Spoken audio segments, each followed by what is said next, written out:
लगत अभी मोहल्ला छोड़ के जाए के पड़ी। ठीक कहा तारू दुल्हन। आलोक साचे कहेला कि एगो मछली पूरा तालाब के गंदा कई देले।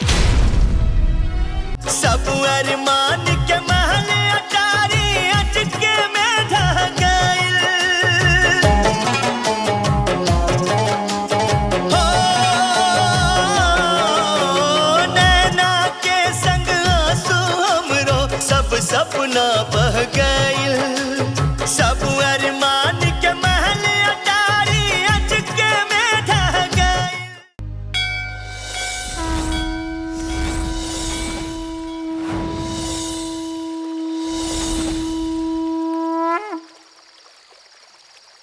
हे छठी मैया, आप साक्षात हमके तो यकीन नहीं कि होत।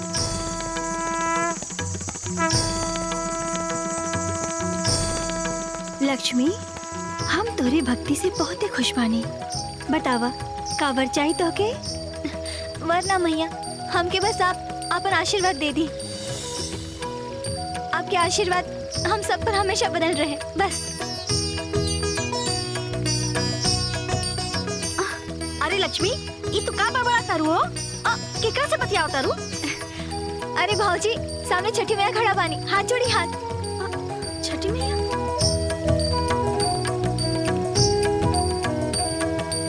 अच्छा, छठी मैया के अब आराम करेला, घर चला चला।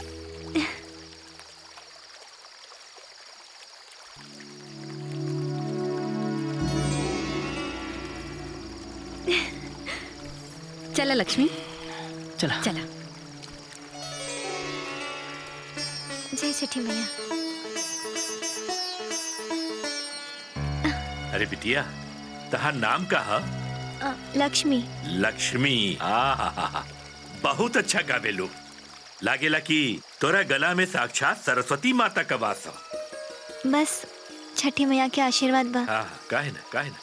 ए बेटा, हमारे गो म्यूजिकल ग्रुप हो, ता हम चाहता नहीं कि तू हमरे ग्रुप में आ जा।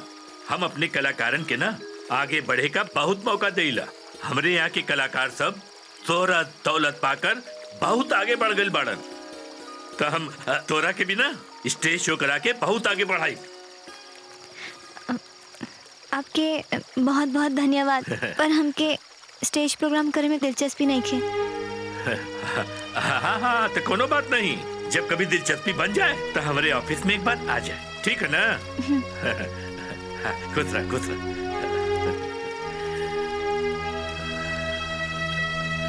जय छठी मैया।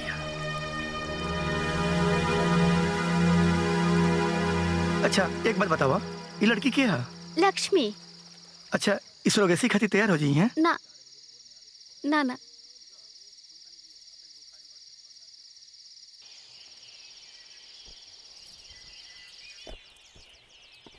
बाबूजी टिफिन। हाँ बेटी।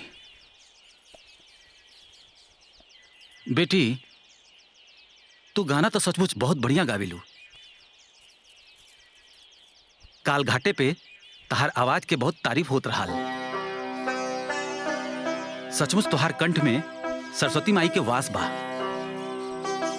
का करी बेटी, हमरे पास पैसा रहत तो तोहार छठी माई के गीत के एल्बम हम जरूर बनवा देती।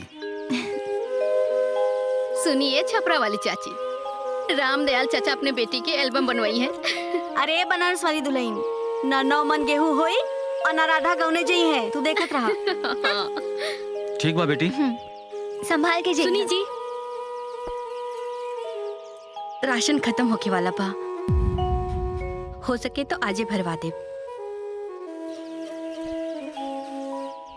अभी तनख्वाह मिले में 2 दिन बाकी बा और तोहार राशन अभी से खत्म हो गई।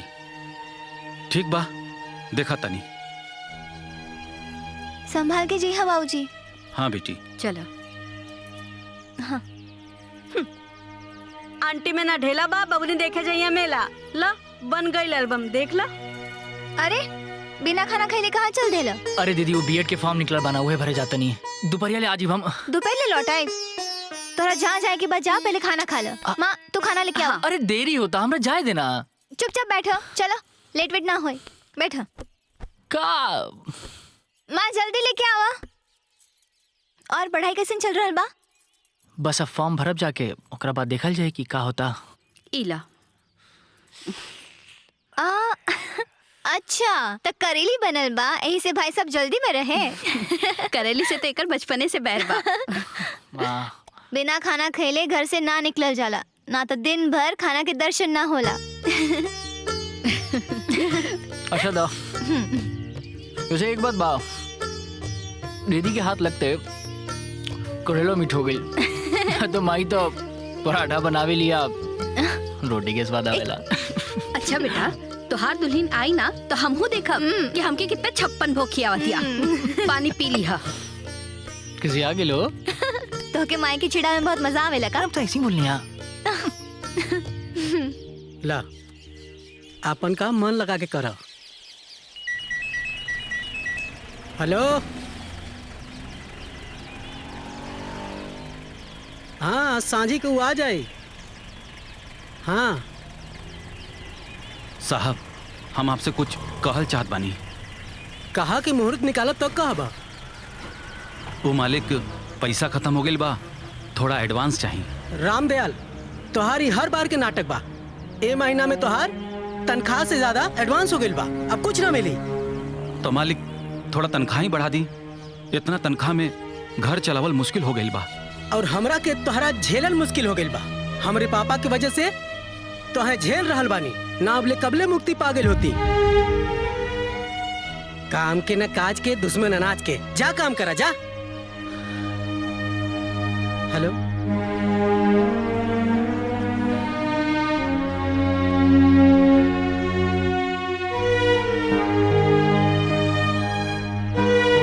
और हमरा के तोहरा झेलल मुश्किल हो गइल बा। हमरे पापा की वजह से तोहे झेल रहल बानी, ना अबले कबले मुक्ति पा गइल होती। काम के न काज के, दुश्मन अनाज के। जा काम करा जा। राशन खत्म होके वाला बा, हो सके तो आज भरवा दे। और हमरा के तोहरा झेलल मुश्किल हो गइल। काम के न काज के, दुश्मन अनाज के। जा काम करा जा।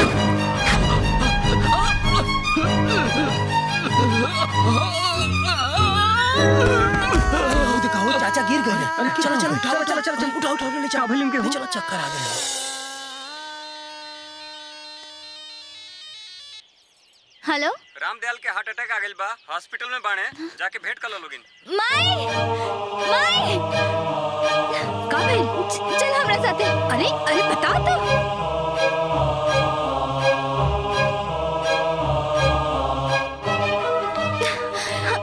डॉक्टर साहब, बाबूजी के का भइल? फालिस के अटैक रहल, बहुत मुश्किल से जान बचल बा, लेकिन पूरी तरह से ठीक भइल ऊपर वाले के हाथ में बा। सुन समझ सब ली हैं, लेकिन ना खड़ा हो पाई हैं ना बोल पाई हैं।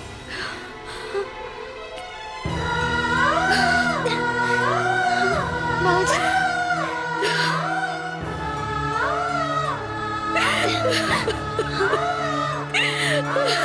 माई,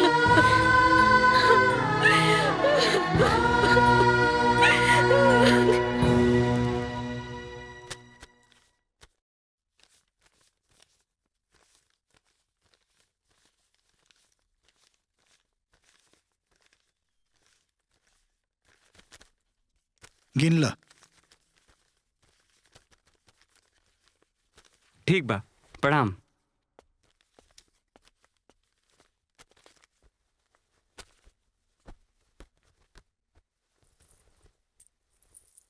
हई एकर हमके कितना मिली?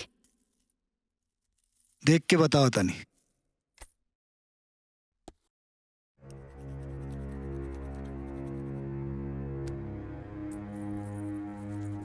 ये सोना ना रोल्ड गोल्ड बा, खाली पॉलिश चढ़ा रहे, एकर कुछ ना मिली।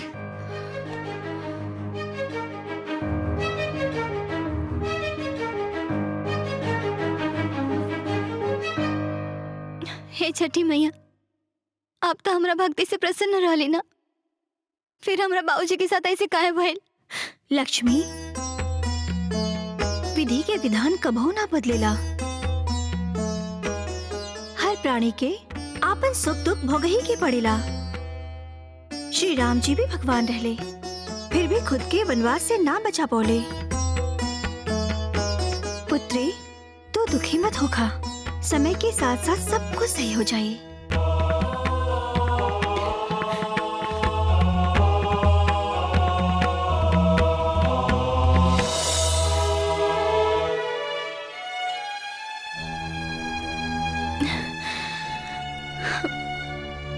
इतना सीधा साधा आदमी के भगवान कैसन रोग दे देले। ई फालिस की बीमारी होले छपरा वाली चाची, बड़ा खराब रोग होला।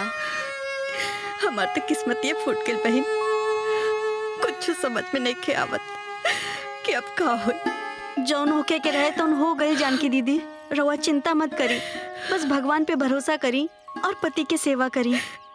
हाँ अम्मा जी, भगवान सब ठीक कर दिए, भगवान पे भरोसा रखी। अब ठीक है, हमनी के चल जाओ, बाद में फिर आयल जाई। दीदी अपन ख्याल रखब, अपना ध्यान रखे। हाँ चली। माई चिंता मत करो माई, छठी मैया सब ठीक कर दी है। सबको यही कहा था कि सब ठीक हो जाए, बाकी घर के कमाए वाला ही खटिया पे पड़ गई, तो कैसे सब ठीक हो जाए। हम बारी ना माई, हम बाबूजी के जगह पे जाके नौकरी करब, अतः लोग के कोनो दिक्कत ना हुई।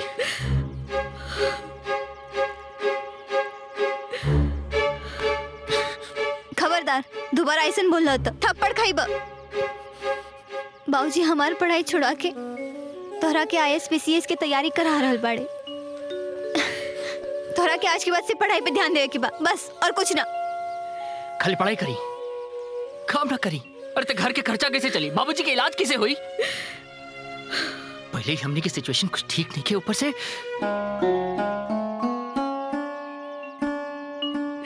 हम घर चले, हम काम करब, तू चिंता मत कर, तू बस अपन पढ़ाई पे ध्यान दे। तू काम करबू, हम घरे बैठल रही। ए दीदी, समाज हमरा के तारा मारत मारत मुआ दी, तारा मार मार के हमार जियल मुश्किल कर दी। अरे पगला, हम काम करब तो आज दिक्कत हुई, लोग आज बोली काले भूल जाए, लेकिन तू अपना सपना छोड़ दे तो एक पूरा पीढ़ी पिछड़ जाए, और हम अपना जीते जी ई ना होके दे। ई घर में आज से एक ना दूगो बेटा बाड़े।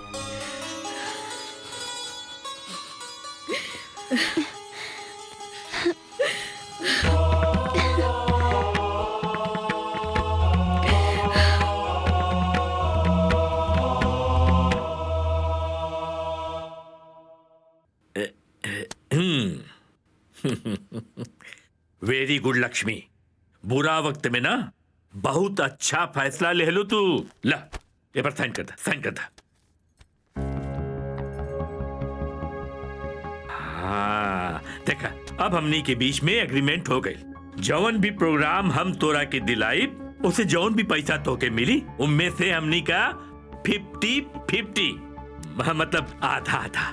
जी ठीक है, जैसे ही प्रोग्राम को नो आई हम तोरा के बुला ले। अब जा जा।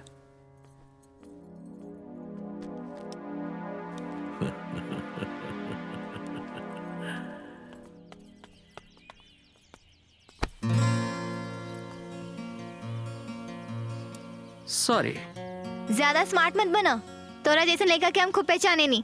पहले जान के लड़की की टक्कर मारे ले और सॉरी बोल के इंप्रेशन मारा तारा। वो हेलो, हम तो से ना तू हमसे टकराइलू है, अब जानबूझ के टकराइलू है या गलती से हमके नहीं के? हाँ हाँ ठीक है।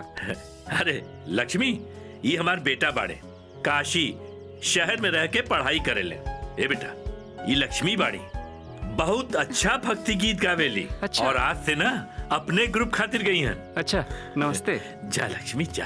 हाँ, जा। हाँ, आओ बेटा, और बतावा का हाल चाल? बहुत बढ़िया। आए में काहे देरी हो गई? देखा, ये पैसा मिलल है, आधा ही तोहार और आधा हमार। देखा 50-50 के बाद भरला ना।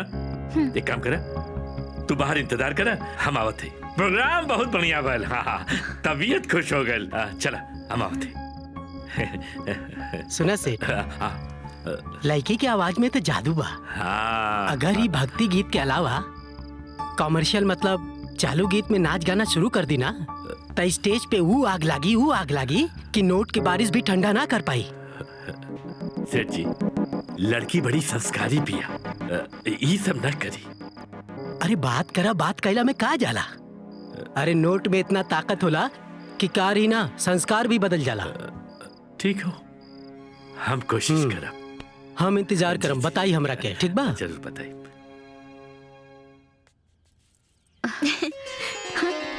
तनी टाइट बा। अरे माई 2-3 दिन पहिरबू ना अपने आप ठीक हो जाई। हाँ। वैसे दीदी शर्ट तो बड़ा बढ़िया बा, हमके अच्छा लगल। बिटिया, हाँ? अपना खातिर भी ढंग के कपड़ा ले हो तू, तोहरा लगे भी तो नहीं खे। कौनो बात ना माँ, मुकेश की जब नौकरी लग जाए ना तब हम ले ले।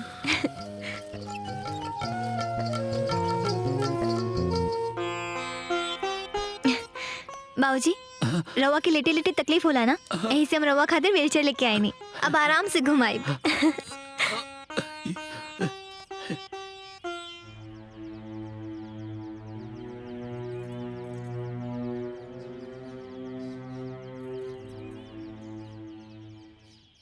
ना यार अभी हम अब कोनो फॉर्म ना भरब यार। देखा हमार दीदी बड़ा मेहनत से 1-1 रुपया कमा रहल बड़ी, ऐसा करा तहा लोग जाके भरता लोग। लेकिन 2-4 जगह फार्म अप्लाई करब तबे एक आध जगह होके के चांस रही।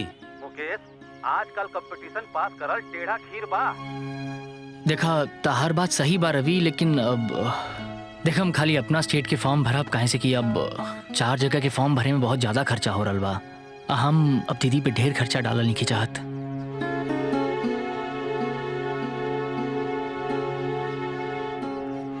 ठीक बा, जैसन तो हर मर्जी। ठीक बा। देखा लक्ष्मी, हम ईमान के पक्का आदमी बानी। तोरे प्रोग्राम से जौन भी पैसा मिलेला ना, हम ईमानदारी से आधा तोहके दे देला। हमरा और ईमानदारी पे शक नहीं की करत सेठ जी, हम बस अपन समस्या बतावता नहीं। इतना कमाई में हमारे घर के खर्चा नहीं की चल पावत। तो का करी बतावा? हमके थोड़ा एडवांस दे दी। बात हो कि हमार जेब, हमरे क्रेडिट कार्ड का बैलेंस और बैंक अकाउंट सब एकदम खाली बा। अगर हमरे लगे पैसा हो तो हम तोके मना करी बतावा। तो हमके थोड़ा शो ज्यादा करवा दी। ये भक्ति गीत का शो आवेला कितना, और जितना भी आवेला हम तो ही के तो देला। लेकिन अगर हम लोग एक काम करी ना तो हमनी के कमाई बहुत ज्यादा बढ़ सकेला। हाँ, वो का हो ना कि हमनी के जहाँ एक जगह जागरण का प्रोग्राम कर ले रही, वो सेठ जी तो से कमर्शियल गाना गवावे का जिद करत रहलन, हमसे एकर जिक्र भी कर ले रहलन। हाँ,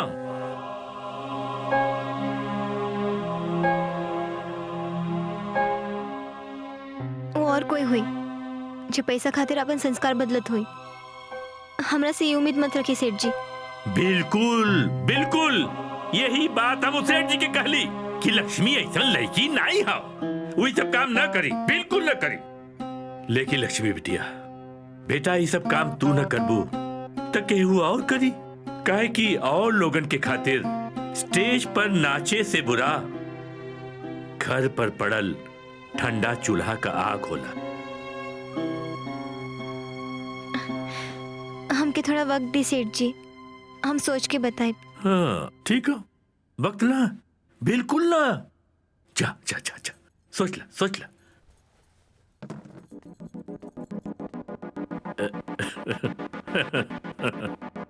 लक्ष्मी, पापा के बात मत मनिया, तहार इमेज खराब हो जाई।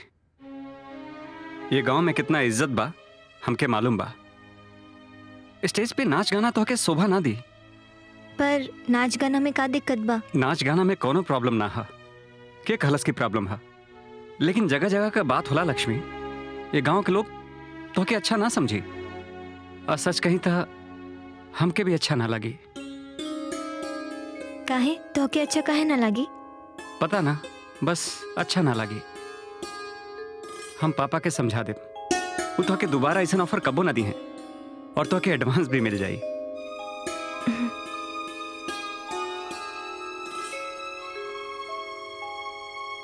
पापा, तो के पैसा के आगे और कुछ ना दिखाई पड़ेला का? अरे ऐसन काहे कहता रहा है? लक्ष्मी के स्टेज पे नाचे गावे के ऑफर काहे देला? अरे अरे मैं बुराई कहा, ओके पैसा का जरूरत रहे, और बाकी हमनी की तई रोजी रोटी हो ना। पापा हाँ? रोजी रोटी खातिर केहू के मजबूरी के फायदा ना उठावल जाला। पूरा जवार लक्ष्मी के भक्ति गायिका के रूप में जानेला। तू उनसे नाच गाना करोई बा तो सब लोग तोहके बुरा भला कही। और हाँ, और गलती से पता चल गई कि तू उनके मजबूरी का फायदा उठौले बड़ा, तब तब बंटा धारे बुझा। यही का खतरा जौन काम चल रहल बा उहो बंद हो जाई। ऐसा मत कहा। और ऊपर से जौन लोग का गाली सुने के मिली सो अलग।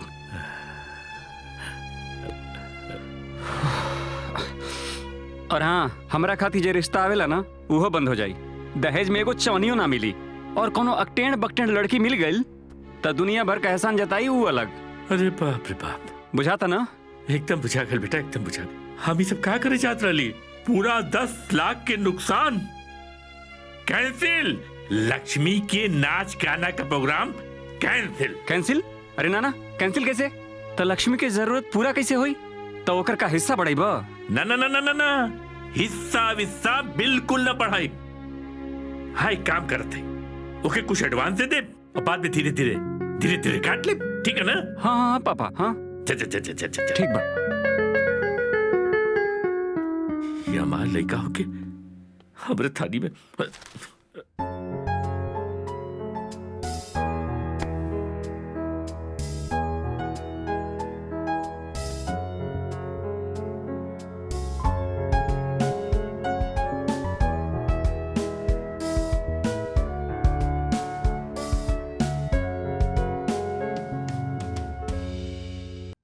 हे छठी मैया, हमरा कुछ समझ में नहीं के आवत, हम का करी? कौनो रास्ता दिखाई छठी मैया, कौनो रास्ता दिखाई।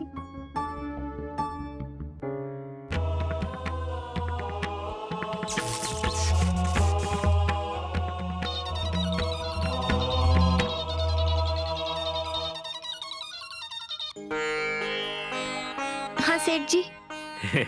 लक्ष्मी बेटी, तोरा गैला के बाद ना हम बहुत सोचली। हाँ, फिर हमरा के समझ में आई कि नाचे गाए वाला आइडिया ना ठीक नहीं हुआ। हमें काम करत है, कहीं से 10,000 रुपया का इंतजाम करके हम तोरा का एडवांस दे देते और बाद में हिसाब किताब होत रही। ठीक है ना बेटा? ठीक बा सेठ जी, जैसन रवा ठीक समझी। ठीक है बेटा, ठीक है, खुश रह। काशी, तू हमके बचा ले लो। हे छठी मैया।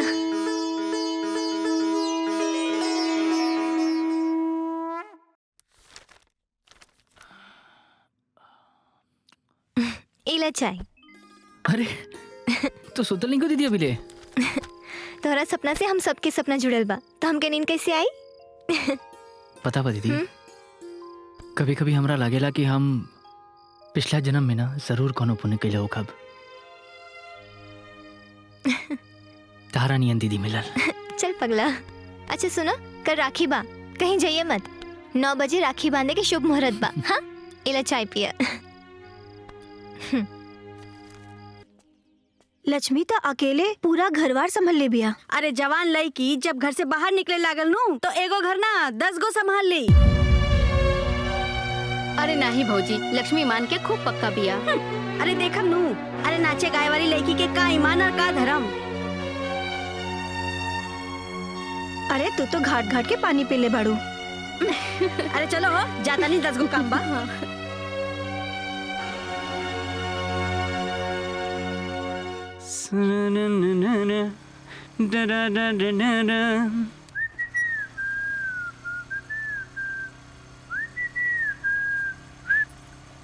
अरे लक्ष्मी, तू कहाँ जा रहल बाड़ू?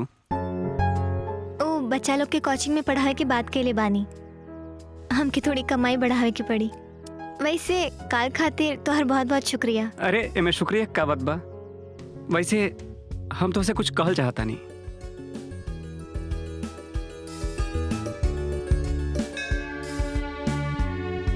लक्ष्मी, तू हमके बहुत पसंद बाड़ू। हम अपन पूरा जिंदगी तोहरा साथे बितावल चाहता नहीं। तू हाँ बोला तो हम पापा से रिश्ता के बात करी। हमरा पर बहुत जिम्मेदारी बकाशी। बाबूजी के फालिश की बीमारी हो गई बा, बिस्तर से हिल भी नहीं खी सकत, और छोट भाई के करियर बनावे में लागल बानी। पता ना कब सेट हुई। हम घर में कमाए वाला बस अकेला ही बानी। अभी हम कोनो दूसरा रिश्ता में नहीं बन सकत। लक्ष्मी, हमार वादा बा, हम हर हाल में, हर प्रॉब्लम में तोहर साथ दे। बस तू एक बार हाँ कर दा। ई ना हो पाए काशी।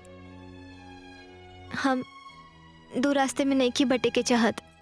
शादी के बाद अगर हम तो के तोरा हिस्से के प्यार ना दे पाईनी तो ऐसे बड़ा अन्याय कुछ ना हुई।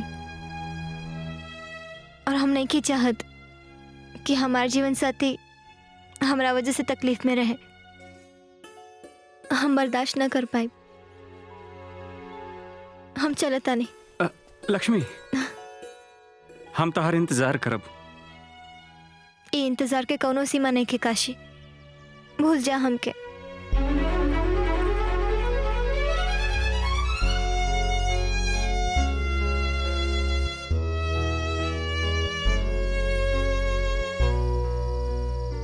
लक्ष्मी, हमार वादा बा, हम हर हाल में, हर प्रॉब्लम में तोहर साथ दे।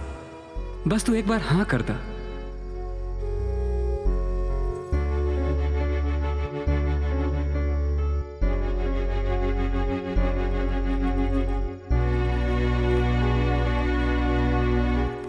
लक्ष्मी, लक्ष्मी बेटा, काहे उदास बाड़ो? तोहर तबीयत ठीक नहीं का? आज खाना भी ना खैलू? तबीयत ठीक बा माई, बस कुछ खाए के मन नहीं के करत। और कोनो बात नहीं खे। ठीक बा। तोहरे बाबूजी के दवाई खत्म हो गई बा, कल ले ले आइहा। छठी मैया के पूजा के तैयारी भी शुरू करे के बा। ठीक बा माई।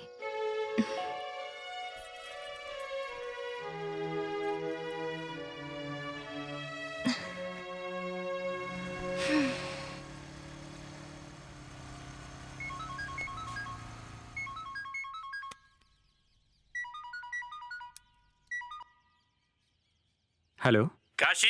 हाँ पापा, हम शहर जा रहल बानी आगे के पढ़ाई करे। हमारे अकाउंट में पैसा डाल दिया। अरे बता के जाए कि चाहत रहला कि ऐसे उठला और चल रहला। अरे पापा, हम तो के कब बता के निकलनी है? हम तो हमेशा रास्ता से ही फोन करेनी। ठीक है, तू तो शुरुए से आज्ञाकारी बाड़े ना। एक काम कर, मन लगाकर पढ़ाई करे और पैसा की चिंता बिल्कुल मत करे। हाँ ठीक बा।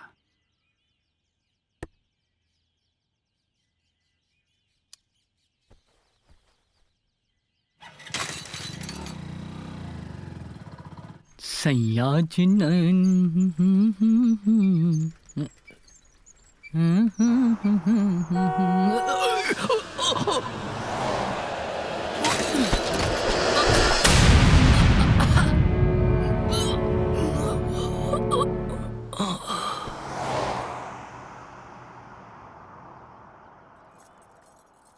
चाची, चाची चाची, मुकेश का एक्सीडेंट हो गई बा। जल्दी चली, हॉस्पिटल में बा।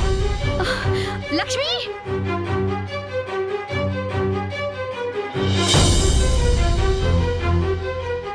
एकर सर में गहरा चोट लग गई बा, जेकरा वजह से कोमा में चल गई। अगर 2-3 दिन के अंदर ऑपरेशन ना भइल तो कुछ भी कहल मुश्किल बा। ऑपरेशन में कितना खर्चा लगी डॉक्टर? 10 लाख तक लग जाए।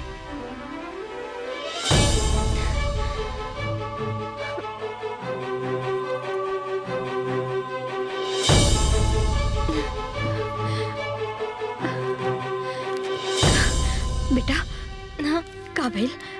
मुकेश ठीक तो हो जाए ना? सुबह के अर्घ की तैयारी करो माई। छठी मैया सब ठीक कर दी है। चल।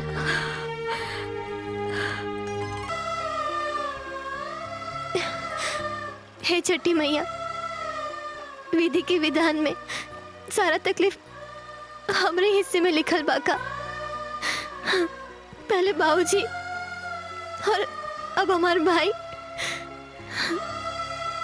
हमारा परिवार के कौनो गलती की सजा दे दई। लक्ष्मी बिटिया, विधि के विधान मनुष्य के कर्म फल से ही निर्धारित होखेला और कर्म जन्मों जन्मांतर तक मनुष्य के पीछा ना छोड़ेला। अच्छा या बुरा जीवन में जे कुछ भी घटित होला वो मनुष्य के कर्म के ही अनुसार होला। जैसे कि अंधेरा के बाद उजाला होखेला, वैसे ही दुख के बाद सुख आवेला। ये प्रकृति के नियम हा। छठी मैया, हमार भाई आज जीवन और मृत्यु के बीच में लड़ रहल बाड़े। उनके बचा ली मैया, उनके बचा ली। रोआ मत लक्ष्मी, तू हमके बहुते प्रिय बाड़ो। जौन भी हुई अच्छा हुई।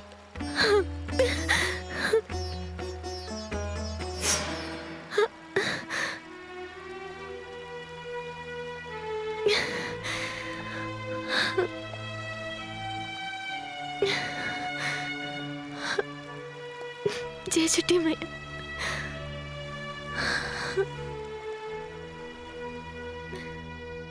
बस करा। तो हर हिम्मत कैसे भाई ये सब सोचे के हमार बिटिया ये सब काम करे करते नहीं खे। निकल जाई जैसे, न तो अच्छा ना हुई। रू हमार बात तो सुनी। चुप करी, कोनो बात नहीं के सुने के हा। भला मानुस के जैसे निकल जाई जैसे। माई का बात बा? के है ये लोग? देखा ना बिटिया, ये लोग का अनसन बोल रहा बा। का चाहिए रवा लोगन के? हम बतावा तानी। हमनी के छठ मैया के भक्त है जा, बनारस से आइल बानी जा। एगो विशेष काम खातिर तो से बहुत उम्मीद बा। हम समझाओ तनी लक्ष्मी तारा के, तू हमार बात ध्यान से सुना। देखिए उषा जी, बच्चा आपके अंदर बनता तो है, लेकिन कोख में खराबी होने के चलते हर बार बेकार हो जाता है।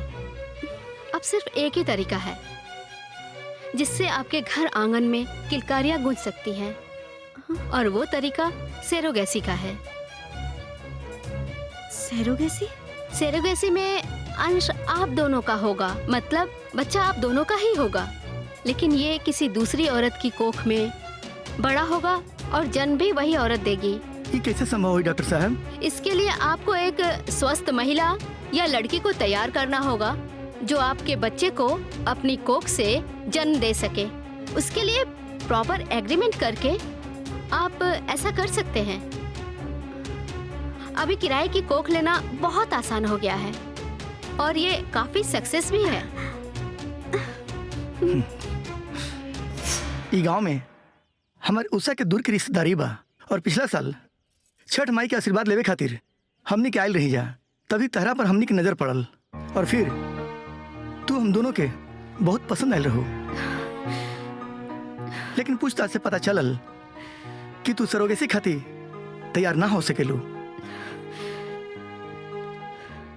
और तब से लेके आज तक पिछला 1 साल से हमनी का बहुत भटकल बानी जा, लेकिन कोनो भी औरत सरोगेट माई बने खातिर तैयार नहीं के हो। लेकिन जाने लू, 3 दिन पहले ना एगो विचित्र घटना भइल। हमने के छठ घाट से मैया के हाथ जोड़ के आवत रहनी जा, तभी हमने के एगो बूढ़ माई मिलनी। बेटा, बेटा भूख लागल बा, कुछ खाए के दाना। दीदी। हाँ इला माई। पैसा ना चाहिए बेटा, हाँ? कुछ खाए के चाहिए।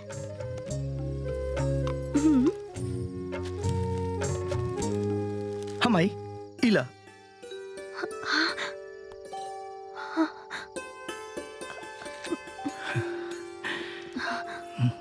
पुत्र के चाह में भटक रहल बड़ा लोग ना। हाँ? हाँ? तोरा ही बात कैसे पता? पिछला साल छठ घाट पे तो हम लोग दोनों जने जोन लगी के बारे में बात करत रहला लोग ना, वही तोहर बच्चा के चाहत पूरा करी है। अच्छा माई, ये सारा बात तारा कैसे मालूम बा? खुश रह लोग।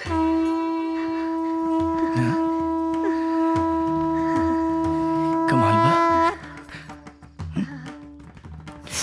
हमरा पे ई एहसान कर दी लक्ष्मी बहन, हमार जीवन तो हर रीढ़ी रहब।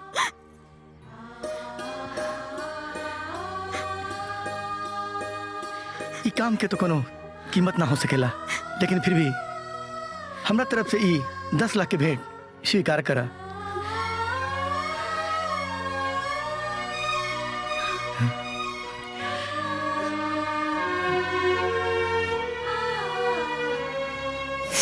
अगर 2-3 दिन के अंदर ऑपरेशन ना भइल तो कुछ भी कहल मुश्किल बा।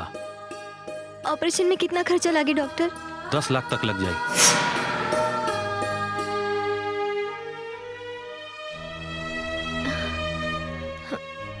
हम तैयार बानी। लक्ष्मी ई का करता रू? पगला गेल बाड़ू का? अरे छठ मैया के नाम पे केहू भी आ करके तोहरा के सच झूठ कहानी सुनाई और तू मान लेबू? अरे कम से कम अपना आगा पीछा के बारे में तो सोच। तू बिन ब्याहे माँ बन जेबू तो के करी तोहरा से ब्याह? हमार बिया मुकेश की जिंदगी से बढ़ के नहीं के माई। मतलब? माई मुकेश हॉस्पिटल में अपन जिंदगी और मौत के लड़ाई लड़ रहे बाड़े और उनके बचावे खातिर हमके 10 लाख रुपया चाहिए। ना तो हम मर जाए माई, ना तो हमार भाई मर जाए।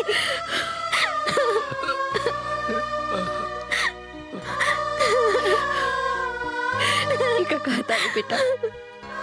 माई ऐसे हमके 10 लाख रुपया चाहे कि चाहे। हमके हमरा जिंदगी की परवाह नहीं के माई, लेकिन अगर मुकेश के कुछ हो गए तो सब कुछ खत्म हो जाए माई, सब कुछ खत्म हो जाए।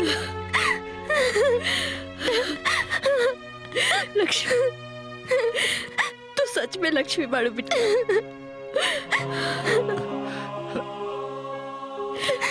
बात तो जैसे पिटिया सबके वो कहते हैं।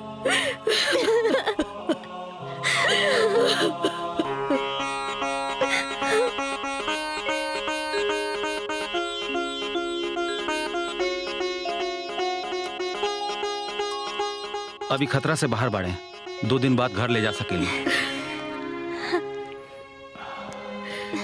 दीदी ये ऑपरेशन में तो बहुत पैसा खर्चा भइल होई।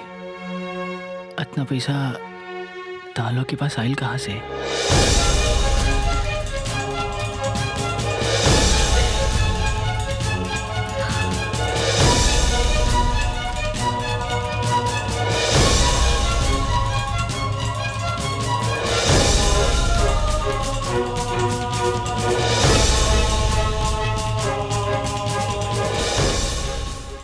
दीदी ये ऑपरेशन में तो बहुत पैसा खर्चा भइल होई। इतना पैसा तालो के पास आइल कहाँ से?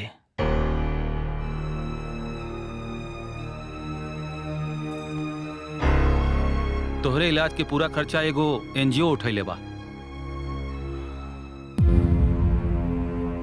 तोहार गंभीर स्थिति देख के हम ही लेटर लिखनी और पूरा 10 लाख रुपया लागल बा तोहरे ऑपरेशन में।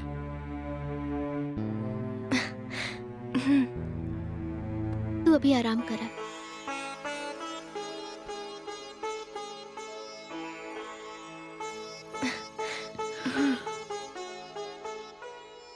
आपके बहुत बहुत शुक्रिया डॉक्टर साहब, आप एंड मौके पर। कौनो बात ना बा लक्ष्मी, तोहरा खातिर झूठ बोले में हमरा के फक्र महसूस होता। काहे से कि तोहरा जैसन बहिन सबके नसीब में ना होली। अपना भाई के बचावे खातिर तू जौन कदम उठैले बाड़ू ना, आज के स्वार्थ भरल दुनिया में एगो मिसाल बा। भगवान से हम मनाइब कि अगला जन्म में हमरा के लक्ष्मी जैसन बहिन मिले।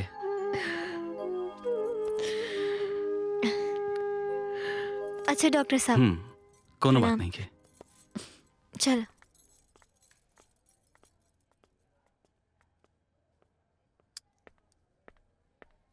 एग्रीमेंट के मुताबिक दिवाकर जी ने लक्ष्मी को 10 लाख रुपए दिए हैं। बदले में लक्ष्मी दिवाकर दंपत्ति के बच्चे के लिए अपनी को किराए पे देगी। बच्चा पैदा होने के साथ लक्ष्मी को बिना शर्त दिवाकर दंपत्ति को उनका बच्चा सौंपना होगा। ऐसा इस एग्रीमेंट में लिखा हुआ है। इस पे साइन कर दीजिए।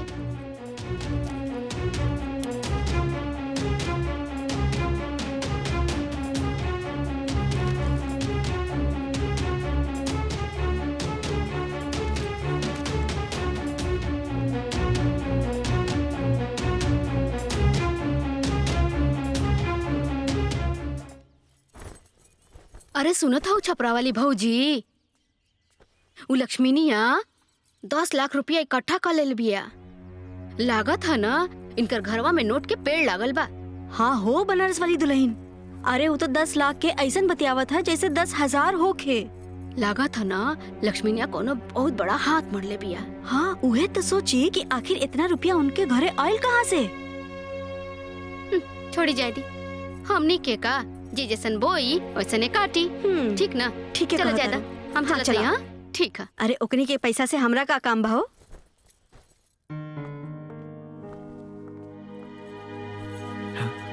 सेरोगेसी सक्सेस हुई, congratulation. Thank you doctor.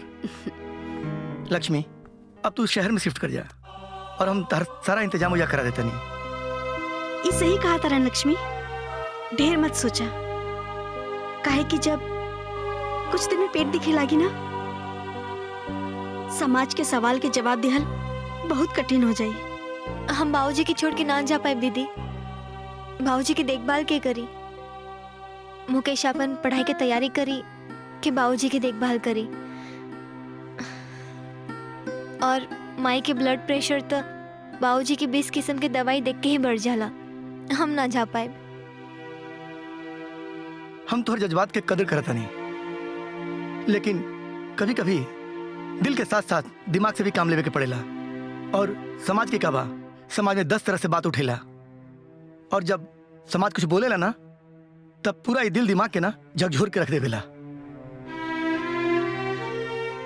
Lakshmi शहर जाई दिवाकर बाबू, रउआ एकर व्यवस्था करी। ठीक बा, जब पेट दिखे लागी तो 3-4 महीना में हम आ जाए। तब तक बाबूजी के देखभाल करे खातिर कोनो आदमी के भी इंतजाम कर ले। तू आदमी की चिंता मत करा, बस सही समय पर तू हमरा के खबर कर दी है, हम इंतजाम कर दी। लक्ष्मी तुझसे हमारे को विनती बा, बस इतना ध्यान रखिया कि ये बात गलती से भी केहू के पता ना चले, काहे कि समाज में हमारी इज्जत तब बे हुई जब लोग के ई पता रही कि हमार बच्चा हमरा कोख से पैदा भइल बा। चिंता मत करी दीदी, हम अपना जीती जी केहू के ना पता चले थे। ये लक्ष्मी के वचन बा।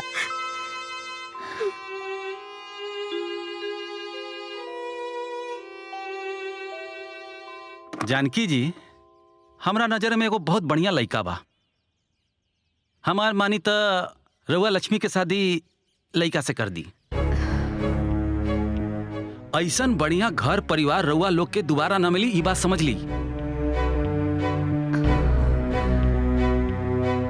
अरे कदे माई, देख दीदी की शादी आज न तकाल करही के बा, और ये अगर बढ़िया लड़का मिल जाई तो दीदी की जिंदगी संवर जाई। पाहुन, अभी घर के हालात ठीक नहीं खे और घर के सारा खर्चा लक्ष्मी चला रहल बिया, यही से अगला साल सोचब। ये तू का बोलते रे माई? तू इतना स्वार्थी हो गई बड़े, खाली अपना बारे में सोचता रही, दीदी के बारे में ना। अरे तू का चाहता रही कि दीदी यही से पैदा भइल बड़ी कि जिंदगी भर हमनी के सेवा करस? मुकेश,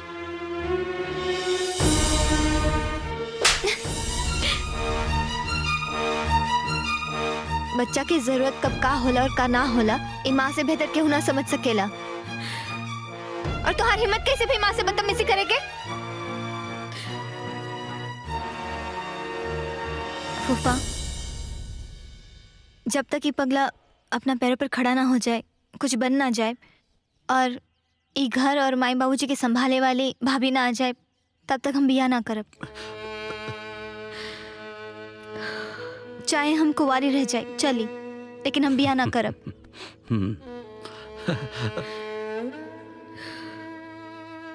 अरे अरे अरे दीदी, अरे का करत तारा? अरे दीदी, हम आज बहुत खुश बानी। का भाई, कोनो लॉटरी लाग गइल का? हाँ दीदी, लॉटरी है समझ ला। हमार एग्जाम क्लियर हो गई, हमार नौकरी लाग गई। सचो? हे छठी मैया, तोहर महिमा अपरंपार बा। से पता बा दीदी, दीदी आज हम जौन भी बानी ना, खाली तारे त्याग और तपस्या की वजह से बनी। और इस सपना के पूरा श्रेय खाली तारे जाता।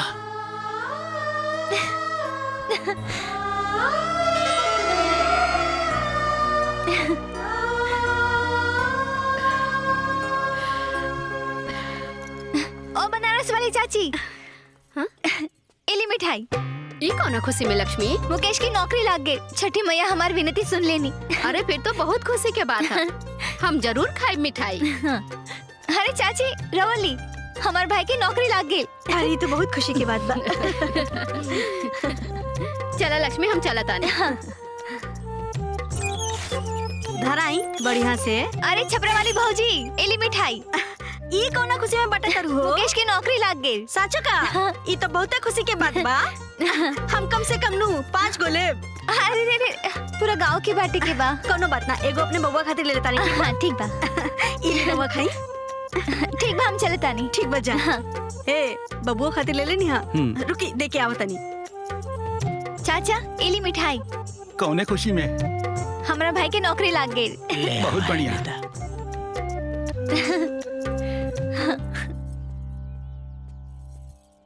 हेलो। जानकी जी।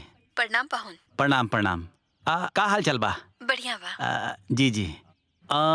ऐसन बा कि मुकेश के लिए एगो बहुत अच्छा रिश्ता आइल हो नजर में।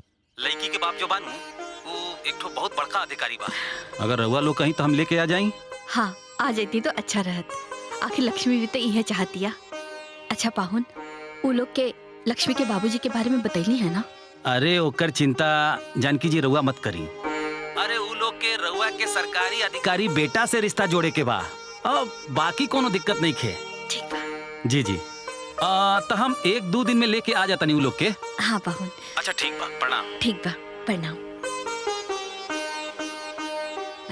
केकर फोन रहे? तोहरे फुफ्फा जी के फोन रहे। लड़की वाला तुहे देखे आवल चाहता। अरे माई देख, अब हमार नौकरी भी लाग गई बा। काहे ने दीदी की शादी पहले करा दिया है। अच्छा, तो भाई साहब की नौकरी लग गई बा तो बहन के भगावे के चाहता रे। ये भाई बहन के प्यार है। कान खोल के सुन ल, जब तक तोहार बियाह ना होई तब तक हम बियाह ना करब।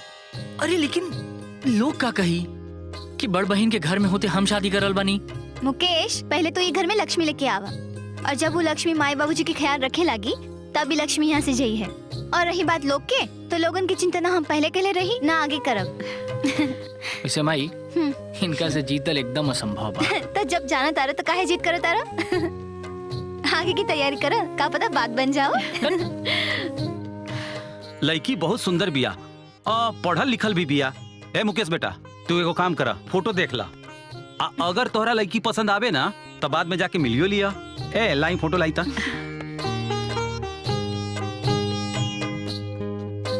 सुनी सुनी देखी, अब हमरा के फोटो दिखावे की जरूरत नहीं खे।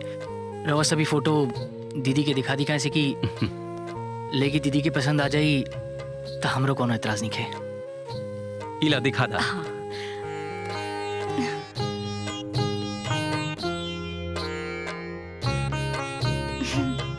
देखा?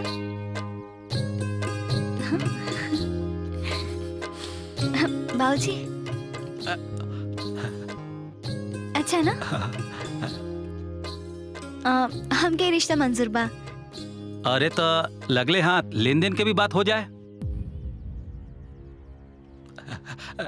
फूफा जी, रवा के तो मालूम बा ना कि दहेज लियल अपराध हुई। सुनी जी, हमार बिटिया ऐसे टूटल फाटल घर में कैसे रह सकेली? धीरज रखा। लक्ष्मी जी, हम आपके विचार से बड़ा प्रसन्न बानी।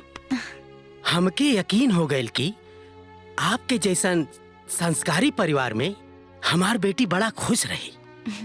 लेकिन एगो हमार प्रार्थना बा, अपन बेटी के खातिर एगो घर बनवा के देहल चाहतानी।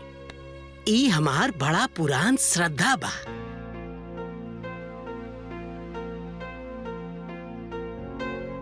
प्लीज ना करी।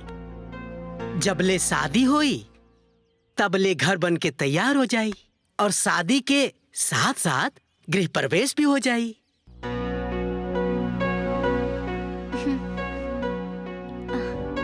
जी ठीक बा। चली तब तक मंजूर हो गई लड़ुआ के बात।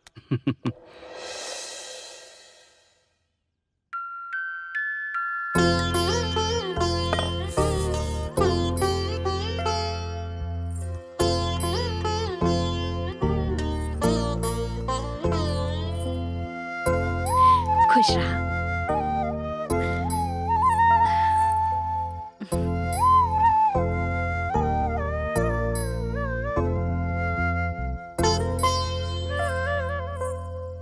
अरे ना ना।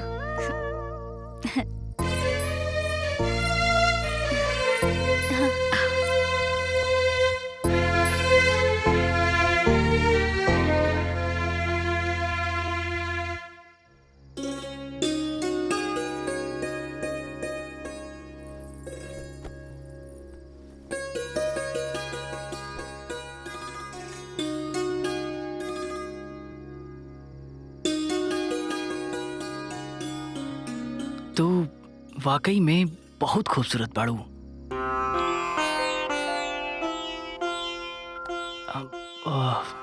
मोना, तारा से को बात कहे के रहे। हाँ कहीं ना। देखा, हमरा खाती हमार दीदी जन बाड़ी वो देवी है, और आज हम अपना जिंदगी में जौन कुछ भी बानी ना, खाली उनकी वजह से बानी। और हमरा ये बात के पूरा उम्मीद बाकी जितना मान सम्मान हम अपना दीदी के देनी, उतने मान सम्मान तो हो उनका के देबो। जी।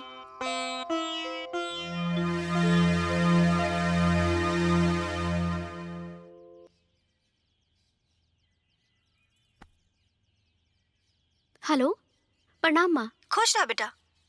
तारा पता बा, ये मुकेश तो हमार कोनो बातें नहीं सुनत। इनका पता सिर्फ उनकर दीदी के ही अधिकार बा। उनकरे हमें हाँ मिलावत रहले जब देखा तब। हम वही बात के नोट केले रहनी बेटी। दामाद जी पर सिर्फ तोहरे बस होके के चाहिए, ना तो तोहार कोनो महत्व ना रही। तू चिंता मत कर माँ, तू देख लिहा, एक दिन ऐसा भी आई जब मुकेश सिर्फ हमार हाँ में हाँ मिलई है अपन दीदी के ना, और ये हम बहुत जल्दी करके रहब। ये तू देख लिहा। अच्छा माई, हम तारा से बाद में बात करता नहीं, ठीक बा? ठीक बा।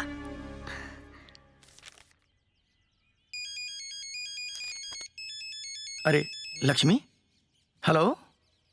हेलो। हाँ लक्ष्मी, कैसन बाड़ू? जी सब ठीक बा। हम ही बताए खातिर फोन कईनी है कि मुकेश की नौकरी भी लाग गई और मुकेश की बियाह भी हो गई। अरे वाह, ये तो बहुत खुशी के समाचार बा। जी, और हमने के नया घर में भी शिफ्ट हो गए बानी जा। अरे वाह, ये तो बहुत उत्तम समाचार सुनेलू तू हमरा के। अच्छा देखा लक्ष्मी, तारा कोई चीज की जरूरत पड़ी ना तो तू बेहिचक फोन कर दिया हमरा के। जी। और हम सारा चीज वही इंतजाम करा दे। जी, दीदी से बात हाँ हाँ, अभी हम बात कराता नहीं उषा से। हाँ लक्ष्मी से बात करा। हाँ बहन, कैसन बाड़ू? बस ठीक बा। अब सुना हमार बात ध्यान से। अब तो के अपन ढेर ध्यान रखे के बा। खाए पिए में कोनो तरह के कोताही ना होए के चाहिए, समझ लो। काहे कि जब तू स्वस्थ रहबू तबे बच्चा भी स्वस्थ रही ना। जी, रवा चिंता मत करी, हम अपन फर्ज पूरा दिल से निभावेनी। ठीक बा बहन, खुश रहा। जी प्रणाम।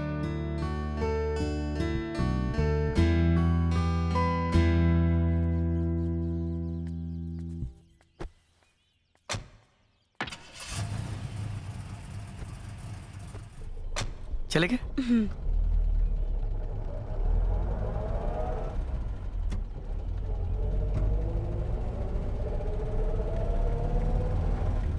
रवा के का लगा था? हमने के जौन करता नहीं जा वो सही रही ना? बिल्कुल उषा, अब 9 महीना बाद हमने के अपन घर आवल जाई, और साथ में हमने के अपन बच्चा हुई। जी।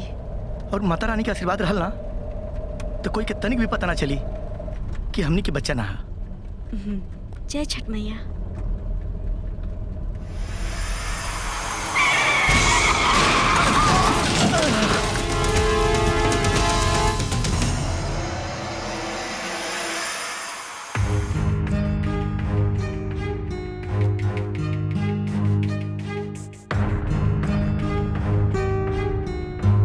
दोनों लोग कोमा में हैं। होश में आएंगे कि नहीं आएंगे पता नहीं।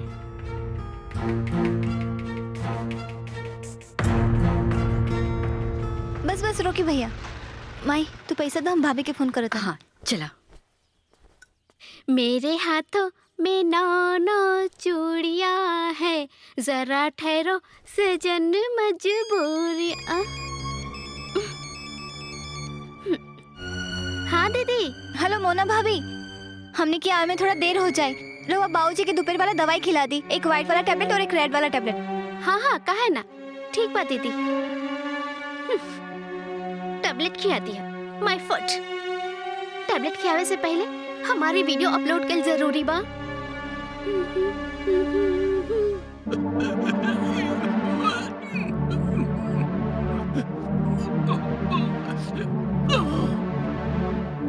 बहुत ज्यादा समय लग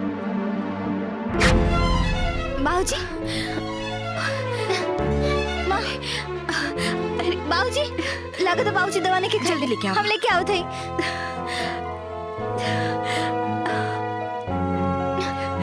माई बाबूजी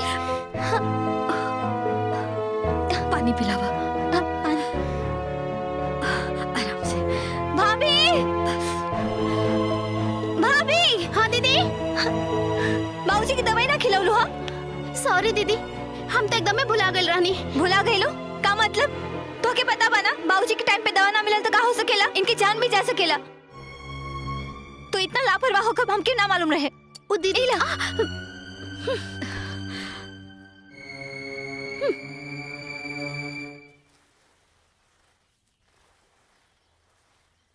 माई बाबूजी गिर गइलन। क्या हुआ? माई दीदी अरे जल्दी आवा, बाबूजी गिर गइलन। दीदी माई जल्दी आई। बाबूजी अरे बाबूजी बाबूजी कैसे गिर गई? माई उठा उठा। लक्ष्मी आराम से। बाबूजी खाली खड़ा होके चिल्लाओ तानी। बाबूजी को उठा ना सकत रहलो का? फॉर्मेलिटी निभाओ तानी ना। हम एजा अपाइज लोगन के सेवा करे खातिर नहीं आइल बानी। और हाँ, ये घर में नौकर नहीं की, जेकर बाप उहे संभाले। मोना ना मुकेश। भाभी नादान बाड़ी, इनके प्यार से समझाए के पड़ी।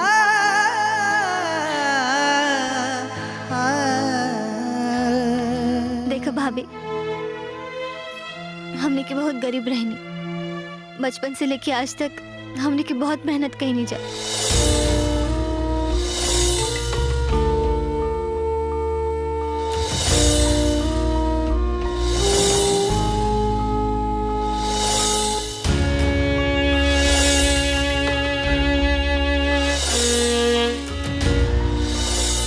इतना कष्ट भइला के बाद भी आज अगर हमने के परिवार बेहतर हालत में बा, एकर बस एक ही वजह बा, हमने के अटूट प्यार और विश्वास। हम तोहरा से भी यही उम्मीद करेनी भाभी। सॉरी दीदी, हमरा के माफ कर दी। ये गलती दोबारा फिर कबो ना होई, हम प्रॉमिस करतानी।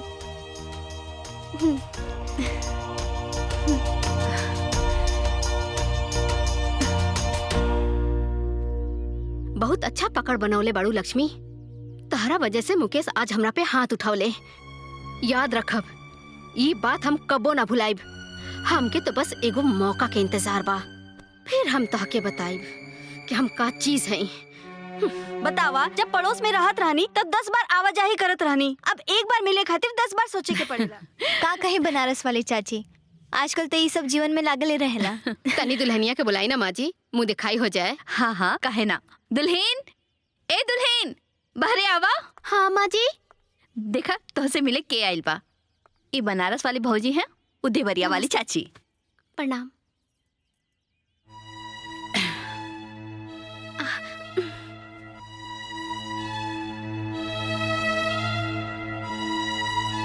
जाए तो ना माई, आजकल ये सब के मानेला। अच्छा, पैर तो छुआ। हाँ।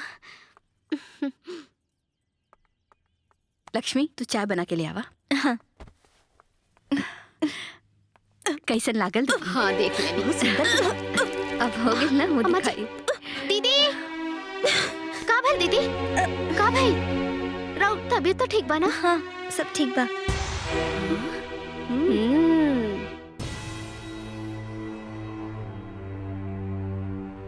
चल। कुछ भी।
एगो बात बोले के बा। हाँ बोला।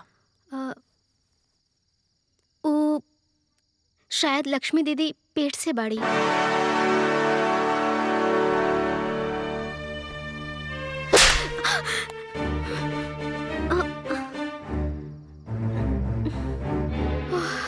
थैंक गॉड, ये तो सपना रहे।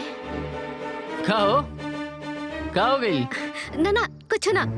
अब रहुआ फ्रेश होली, खाना लग गई बा। ठीक बा। माई, हमरा लागता कि मोना भाभी के हम पे शक हो गइल बा कि हम पेट से हई। बेटी तू एक काम करा, तू शहर चल जा, कुछ दिन में तो हर पेट भी दिखे लगी और लोग के शक यकीन में बदल जाए। तू एक काम करा, तू दिवाकर के फोन लगावा। हाँ।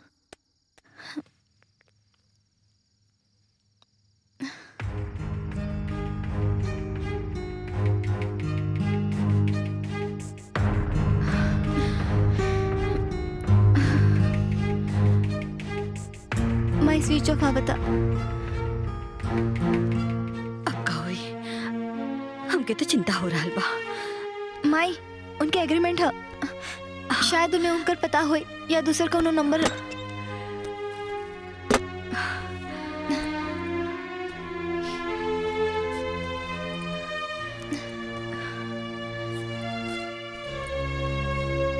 माई, पेपर तो गायब बा, ओमे उनकर पता रहे।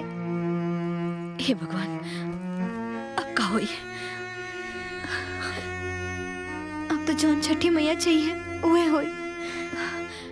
बेटा तू एक काम करा, तू यहाँ से चल जा, हम तेरे पप्पा जी के फोन लगावत हैं। ई का कहा दारू माई? कुआ से निकल के तू हमके खाई में कूद के कहा तारू। हम कहीं भी जाए पेट तो दिखबे करी ना, और सवाल तो उठबे ही करी। अब जौन होए माई सब देखल जाए। छठी मैया बेड़ा पार लगई है। दीदी का?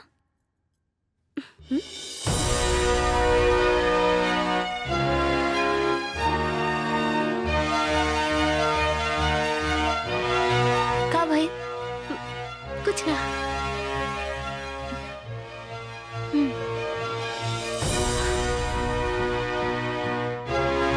अरे बाप रे, इनके तो चोर के दाढ़ी में तिनका वाला हाल बा। जरूर कुछ गड़बड़ बा। दाल में काला साफ साफ दिखाई देता।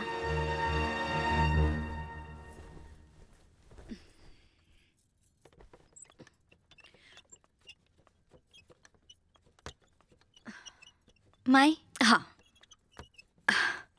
आराम से आओ। और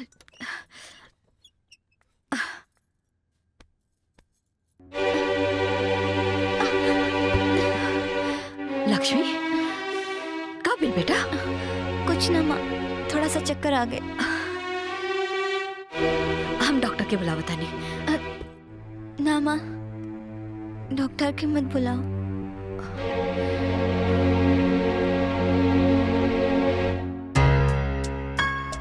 हमके तो इनकर चाल चलन पे बहुत पहले से ही शक रहल। आज सबूत के साथे सबके सामने लावे के पड़ी।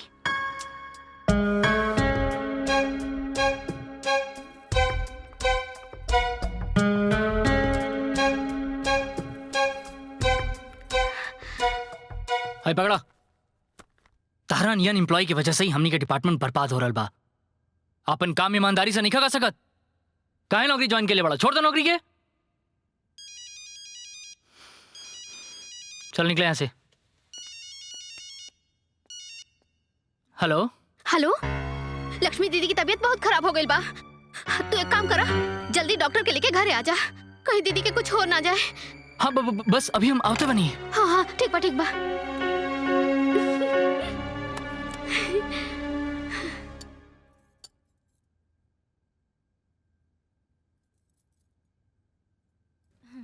कहाँ हो गई दीदी? डॉक्टर साहब देखिए इनका की कहाँ हो गई बा। मुकेश, हम ठीक बानी, बस मामूली सा चक्कर रहे। डॉक्टर साहब की कोनो जरूरत नहीं खे।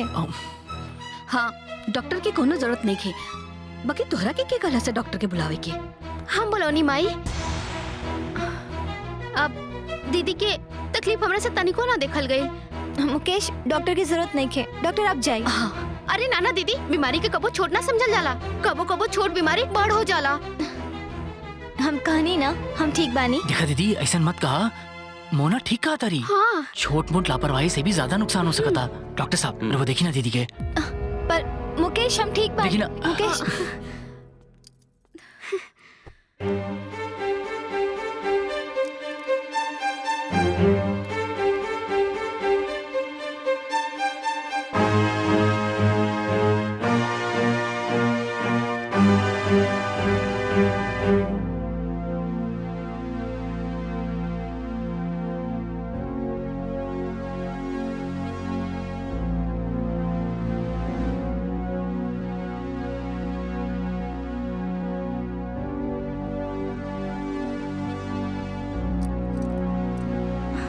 का भेल डॉक्टर? लक्ष्मी पेट से है।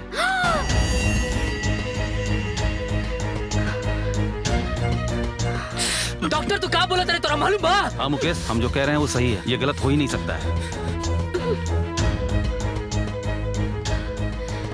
दीदी दीदी तू बोल दे, कुछ झूठ बा, बोल दे दीदी। कुछ बोलत काहे नहीं गई?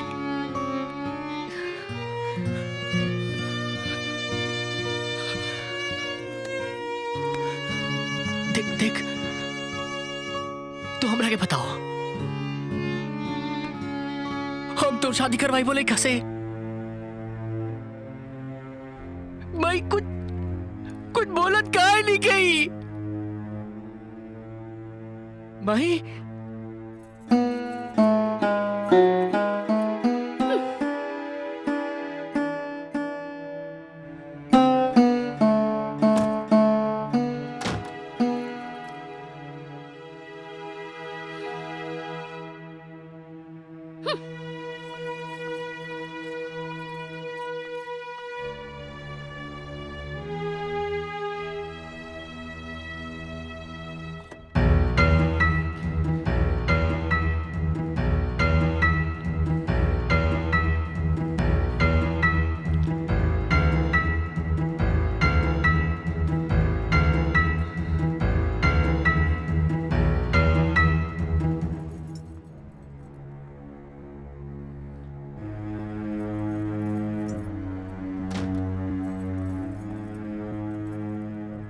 छी छी, तू ऐसन गंदा लड़की के देवी बतावत रहला। पता ना हमार माई बाबूजी कैसन नीच खानदान में हमार शादी करा देलन, हमार तो जिंदगी बर्बाद हो गई। और तू ऐसन नीच लड़की खातिर हमरा पे हाथ उठावे जात रहला। पता ना कहां से मुंह काला करवा के आइल होई। अरे चुप हो जा मना, हमार दिमाग ऐसे ही पगलाई बा। लगता कि कोनो पूरा सपना देख रहल बानी। सपना ना, हकीकत बा हकीकत। आज तो ये बात घर में बा, कल पूरा गांव जवार के पता चली, तब का होई? सुना,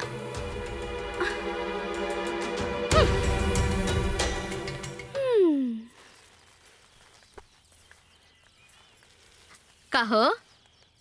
अरे पूनम, काल लक्ष्मी के घरे आयल रहलू और हमरे घरे नहीं खेलू। अरे लड़का के स्कूल से ले आवे के रहे ना, ऐसे ना पाऊनी। अब तो आ गई नहीं ना, अब खाली बतिएबे करबो कि चाहे पानी देबो।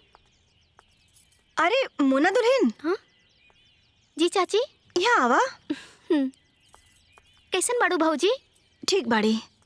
अरे काल डॉक्टर साहब आयल रहे ना, लक्ष्मी बिटिया की तबीयत खराब बा का? अरे ना ना भाऊजी, उनकर तबीयत ना, उनकर चरित्र खराब बा। बाप रे बाप रे, हम किते लगा था पेट से बड़ी। पता ना के कर पाप हुई।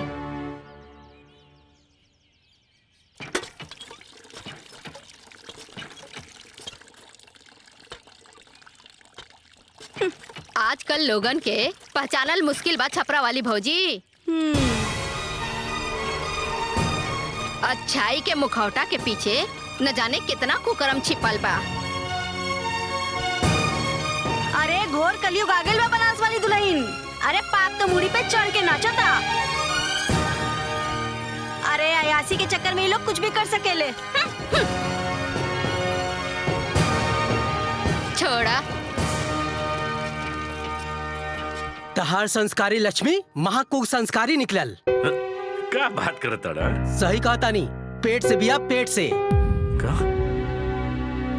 पेट से बिया? हाँ, जब हम गांव में घूमत रहनी तब हमरा के पता चलल कि ओकरे पेट में बच्चा बा।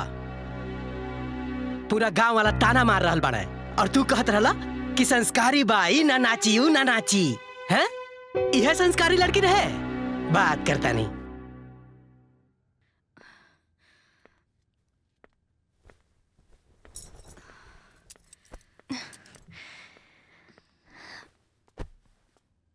डॉक्टर साहब, सब ठीक तो बा ना? जी बिल्कुल, बच्चा सही है और उसका ग्रोथ भी अच्छा है। थोड़ा सा विशेष ध्यान देना पड़ेगा, खान पान का, रहन सहन का, मॉर्निंग वॉक, एक्सरसाइज, ये सब पर विशेष ध्यान देना पड़ेगा। और मैं इसके लिए थोड़ी सी कुछ दवाइयाँ, विटामिन्स लिख देता हूँ, उसको सही समय पर खिलाते रहिए।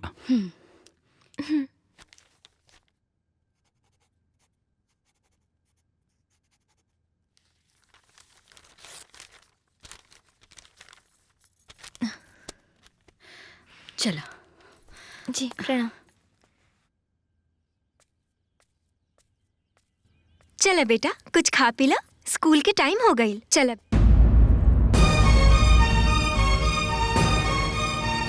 छी छी छी छी छी, इस सवेरे सवेरे कौन कुलच्छनी के मुंह दिखा देले भगवान। पता ना आज हमारा पूरा दिन कैसे कटे। बरनी मारो कहाँ से आ जाले। ए बनी, चल यहाँ से पापी लोगन के सामने ना रहे के। चल भीतरी चल, न जाने कहाँ से आ जाले। हट, चल रे।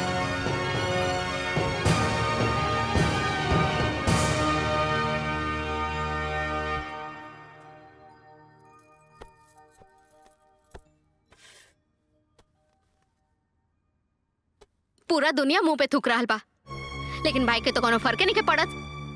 भाई बहन के ऐसन प्यार के मिसाल तो पूरा दुनिया में ना मिली। उ नीच पेट में पाप लेके ऐसन घूम रहल बाड़ी कि जैसे कोनो मेडल मिलल बा। ओकरा जगह पे केहू दोसर रहित तो अब तक ले जहर खा के मर गइल रहित, लेकिन वो बेशरम कहीं के। छी छी छी छी। का भेल बेटा? होई का, एगो नाचे गाए वाली अपन मुंह काला करवावे और नाक कटे पूरा खानदान के। ई नीच की वजह से ई घर के सुख चैन सब खत्म हो गइल बा।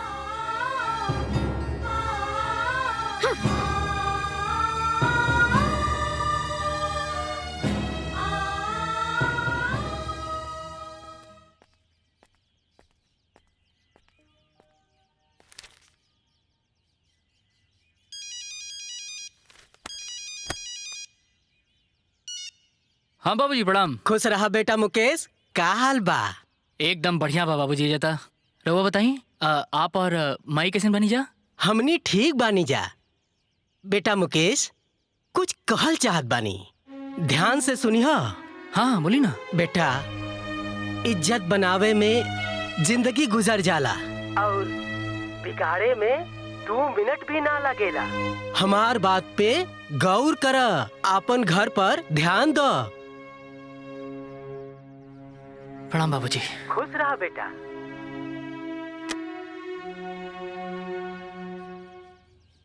अब हमरा से बर्दाश्त नहीं के होत।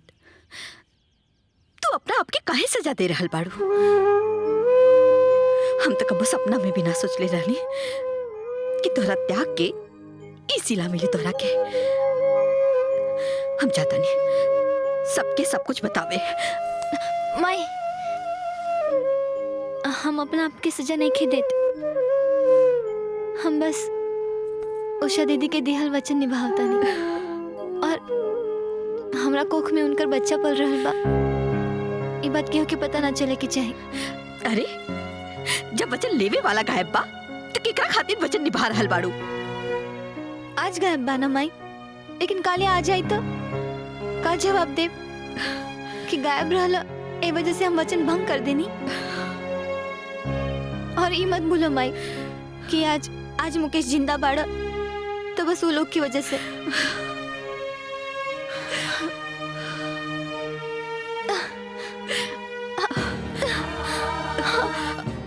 भइल? माई पेट में दर्द होता। अरे माई लागता लड़का होके के समय आ गई। तू धीरज रखा, हम मुकेश के बुला के लेके आवत आनी। माई तू धीरज रखा।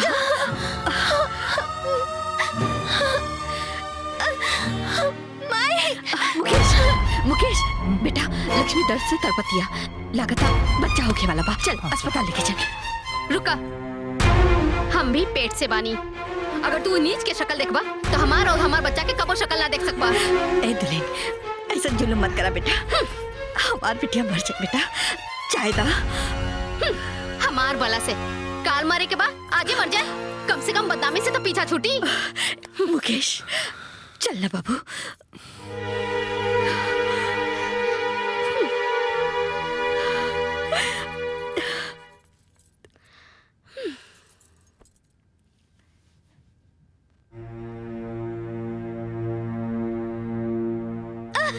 माई माई जल्दी आओ।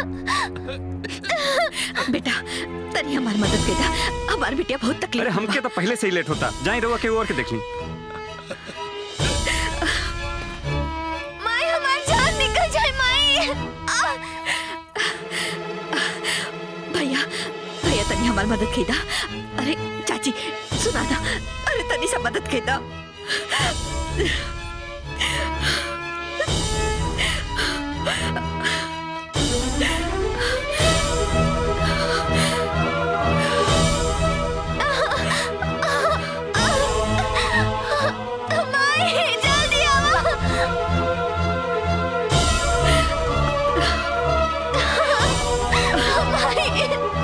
कुछ ना हुई लक्ष्मी, कुछ ना हुई।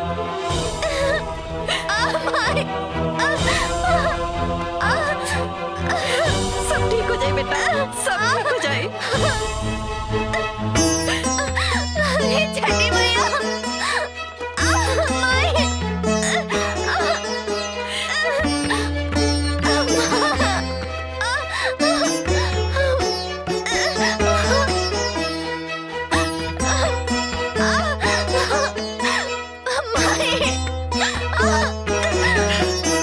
छठी मैया, इधर कैसे न्याय बा? हमरे बिटिया के साथ इतना अन्याय हो रहा बा और तू चुपचाप देख रहल बाड़ू। हमर बिटिया के मदद करा, हमरे बिटिया के मदद करा।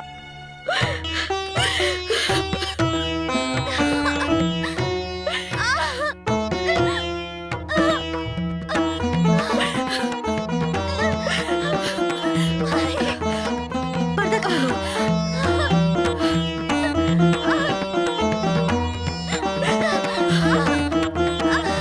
बेटा बेटा धीरज रखा, सब ठीक हो जाए।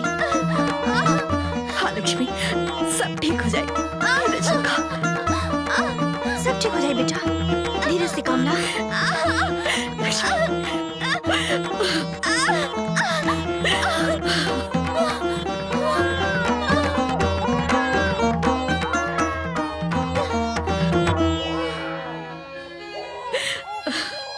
लक्ष्मी पुत्र पैदा भइल बा। लक्ष्मी बेटा भइल बा।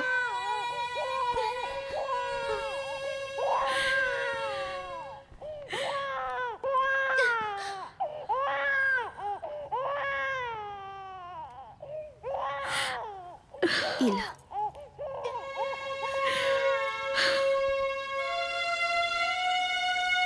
लक्ष्मी, हैला कान में बांध ला, काहे कि ए समय कान में हवा ना लगे के चाहिए।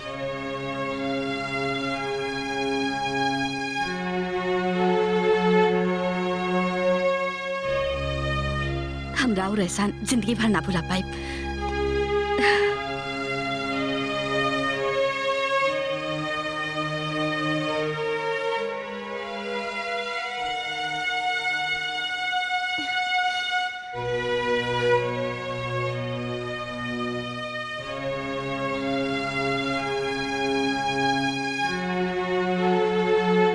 आराम से। हाँ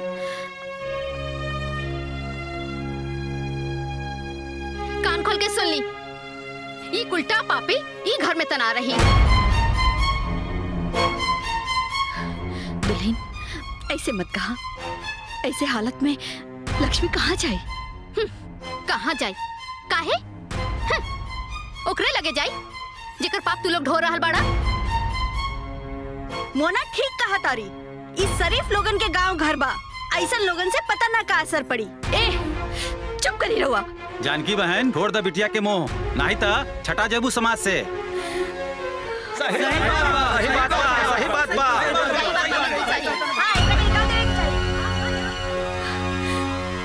मुकेश, बर्दाश्त करे के भी हद होला माई। ई कलंकनी की वजह से आज हमनी की इज्जत माटी में मिल गई बा। जमुना के 2 पैसा के औकात नहीं खे, उ सब आके हमनी पे हंस के जा रहल बा। चुपचाप बोल दी कि एजा से निकल जाए, ना तो हम एकरा के धक्का मार के बाहर निकाल देब।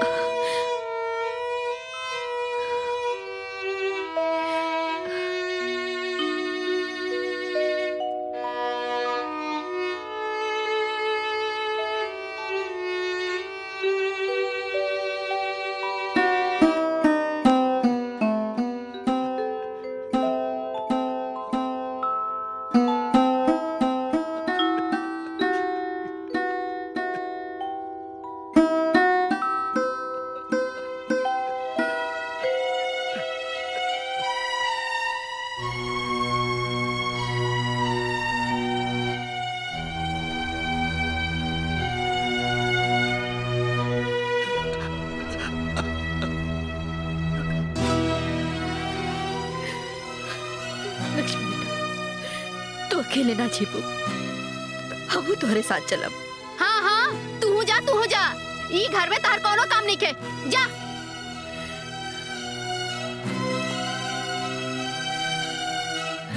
अरे रुका, इनकरा के भी ले जा।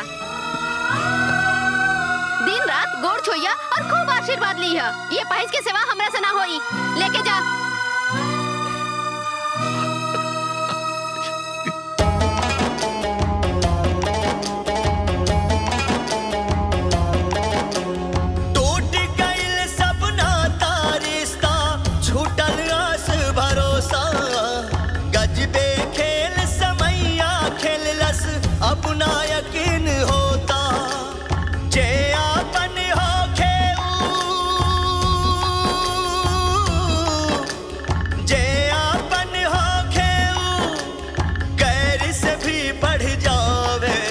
समैया रे गजबे रंग दिखावे। अब आज से ये पूरा जमीन जायदाद हमार भई और ये घर के मालकिन सिर्फ हम बानी।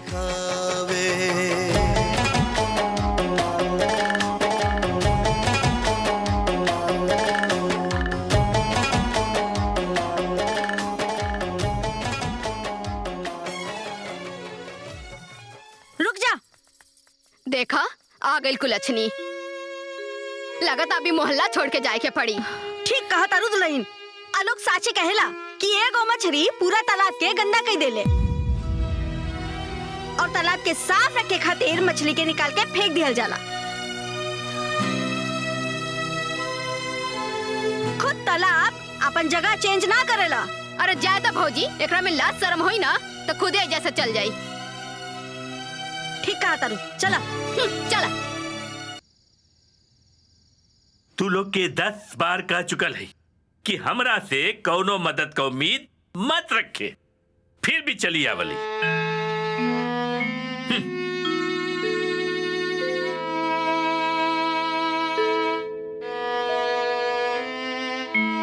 हे छठी मैया, तोरा रहते हमरा खातिर सब दरवाजा कैसे बंद हो सकेला?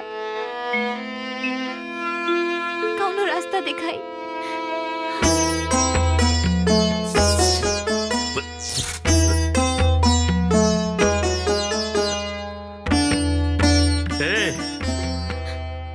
एक मिनट रुक जा।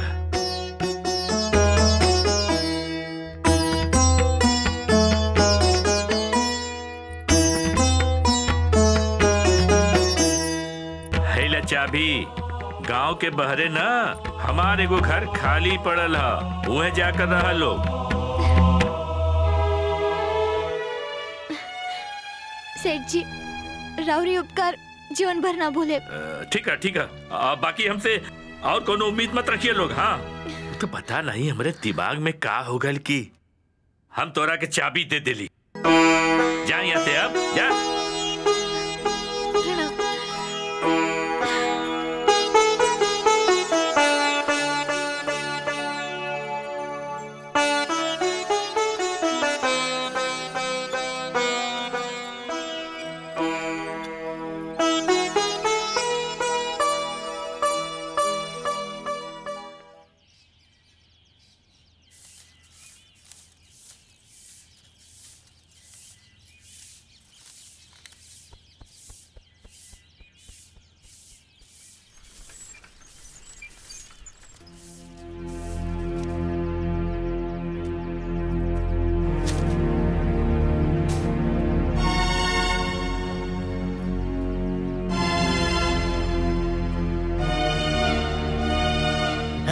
ये तोहार बहू भेजली है।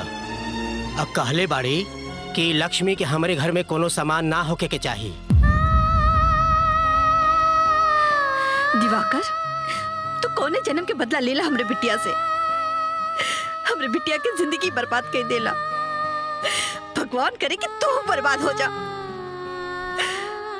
देवाकर जी के कहे दोष देता रो माई, जो अपन ही नसीब खराब बा। चिंता मत करो, छठी मैया सब ठीक कर दी है। हमके पूरा भरोसा बा। मैं हम कोनो छोट मोट नौकरी ढूंढ ले ताकि बाबूजी के दवाई के खर्चा और घर के खर्चा हम निकाल सके। तो चिंता मत करो।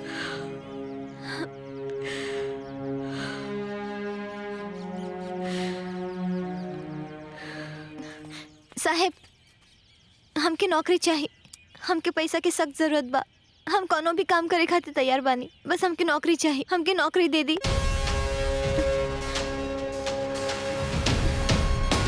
ई का करता नहीं साहेब? फिलहाल तो हमरा लगे ये वो काम बा। हमके खुश कदा रकम जन तू कहा।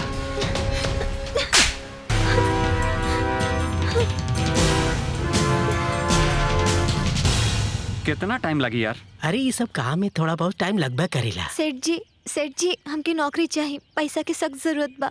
हम झाड़ू पोछा बर्तन सब कुछ कर ले। तू तो अच्छा करे के लगत हो।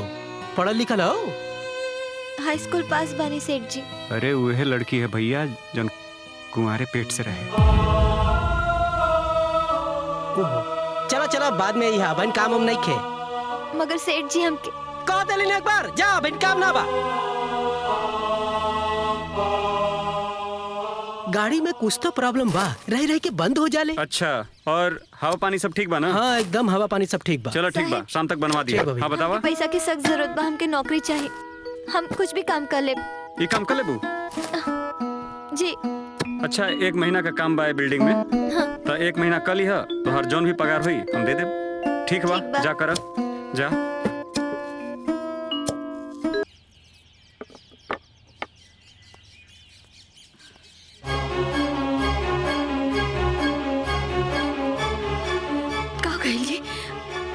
चिंता मत करी, सब ठीक हो जाए। लक्ष्मी कहीं भी आना ओकरा के कोनो काम मिल जाए और राउत दवाई ले आई।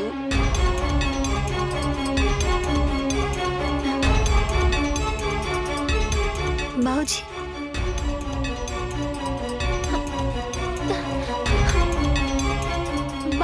बाबूजी की दवाई के इंतजाम हो गई। माई एगो बढ़िया नौकरी लाग गई बा। अब घर के खर्चे में कोनो दिक्कत ना है। अब सब ठीक हो जाए। हाँ।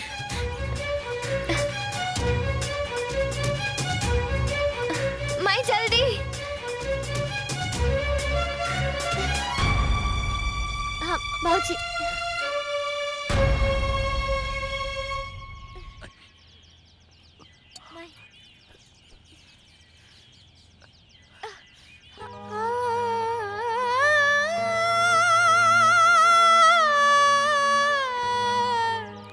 कुछ ना बाबूजी, छोट मोट चोट लग गई बस।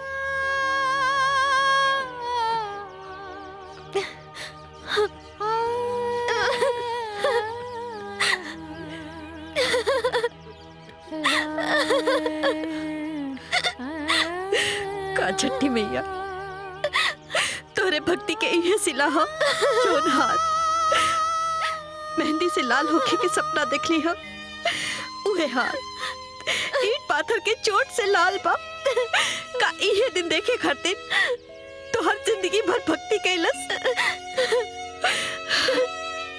हे छठी मैया तो सच में बाड़ू की ना कि खाली ईट पाथर की मूर्ति बाड़ू जो दुनिया तोहरा के देवी की दर्जा दे रहा बा। चुप रह माई, एक का बोल रहा बाड़ू? छठी मैया के शक्ति पे शंका मत करो। तो बस हमने की परीक्षा लेता रही, ये दिन जल्दी बीत जाए। हे छठी मैया हमरा के माफ कर दा, हमर बिटिया के दुख हमरा से देखल नहीं गई। हमरा के माफ कर दा माई, माफ कर दा। बाबू, बाबूजी, माई, बाबूजी ठीक हो गई नहीं?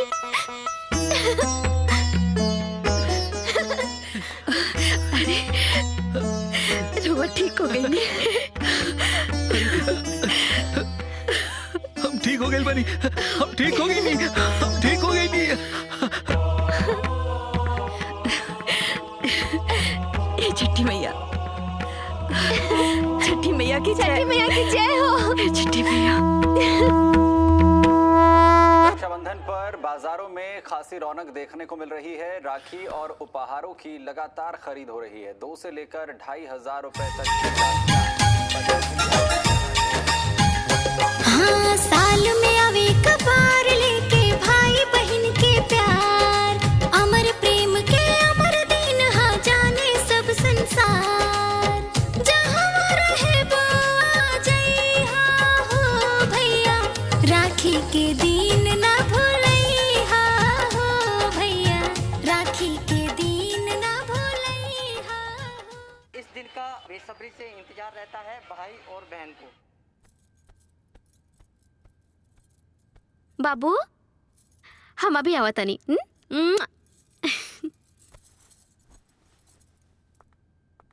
बच्चों के लिए कुछ खास राखियां हैं, आप जो तस्वीरों में देख पा रहे हैं जो बहनें हैं, क्योंकि 3 दिन का अवकाश होने के चलते कुछ बहनें हैं अपने कह सकते हैं काहे ओकरा बारे में सोच के रउआ मूड खराब करत बानी। हम के अपन चचेरा भाई के राखी बांधे जाए के बा, रउआ हमारे साथे चली।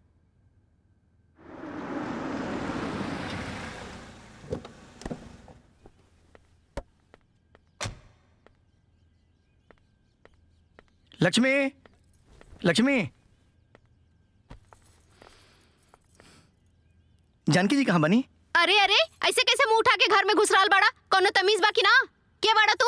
जी माफ करब, हमारा नाम दिवाकर है और हम लक्ष्मी जी जानकी जी के परिचित हैं। परिचित? लक्ष्मी कहाँ बड़ी? ऊ कलंकनी से हमनी के कोनो रिश्ता नहीं खे। हाँ, जाके देखा के हुआ और के साथे मुंह काला करवावत होई। अरे हम लक्ष्मी जी की बात कर रहल बानी, और वही लक्ष्मी जी जौन भक्ति गीत गावेली। ये नया वाला घर उनकरे है ना? जी उनकरे घर बार वो सही घर में आइल बनी। दुर्भाग्य से उल्टा हमरे बहिना, लेकिन ओकरा के हमनी के घर से बाहर ही निकाल देले बनी जा। ये का कह रहल बनी रुआ? तू अपन देवी जैसन बहन के घर से निकाल देला? देवी?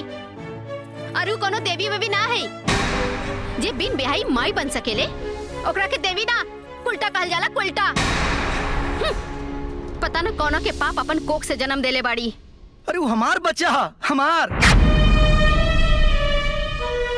लक्ष्मी जोन बच्चा के अपना कोख से जन्म देले बाड़ी ना, वो हमार खून है, हमार पत्नी के। अरे तू लोग का कैला लोग? एक निर्दोष पर इतना बड़ा लांछन! हे भगवान! एक मिनट, मतलब तू का कहल चाहत रहा? हम लक्ष्मी के कोख किराए पे ले रही। किराए पे? और जो बच्चा के जन्म देले बड़ी ना, वो बच्चा उनकर ना, हमार बच्चा है, हमार खून।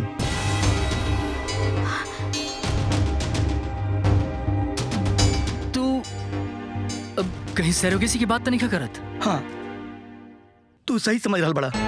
सरोगेसी, हम वही सरोगेसी की बात कर रहल बानी। लक्ष्मी हमार बच्चा के सरोगेट माई बाड़ी। ये तो का बात करता रहा? दीदी सरोगेट माई काहे बनले लेकिन? तुहर जान बचावे खातिर, काहे कि तहर ऑपरेशन खातिर 10 लाख रुपया की जरूरत रहे और हम सरोगेसी के बदले उनका का 10 लाख रुपया दिले रही। और आज जब तू जिंदा बड़ा ना, आज वही पैसा के देना। लेकिन दीदी आखिर हमरा से झूठ काहे बोली? ये काहे कहली कि हमारा ऑपरेशन एगो एनजीओ की मदद से भइल बा? शायद वो हमार पत्नी के दिहल वचन तोड़ना पहली। एक बहिन अपन कोख किराए पे चढ़ा के अपन भाई के मान सम्मान के ठेस पहुंचाओ ना चाहत रहे, यही से वो एनजीओ से झूठ बोल ली। हमसे कहो गई, हमसे कहो गई, कहो गई, कहो गई हमसे। हमार बहन हमरा खातिर इतना बड़ी कुर्बानी दे दिलस।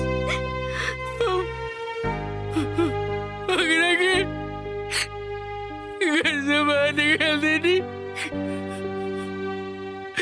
भगवान हमरा के कभी माफ मत करिए, हमरा के नरक में भी जगह मत दिया भगवान।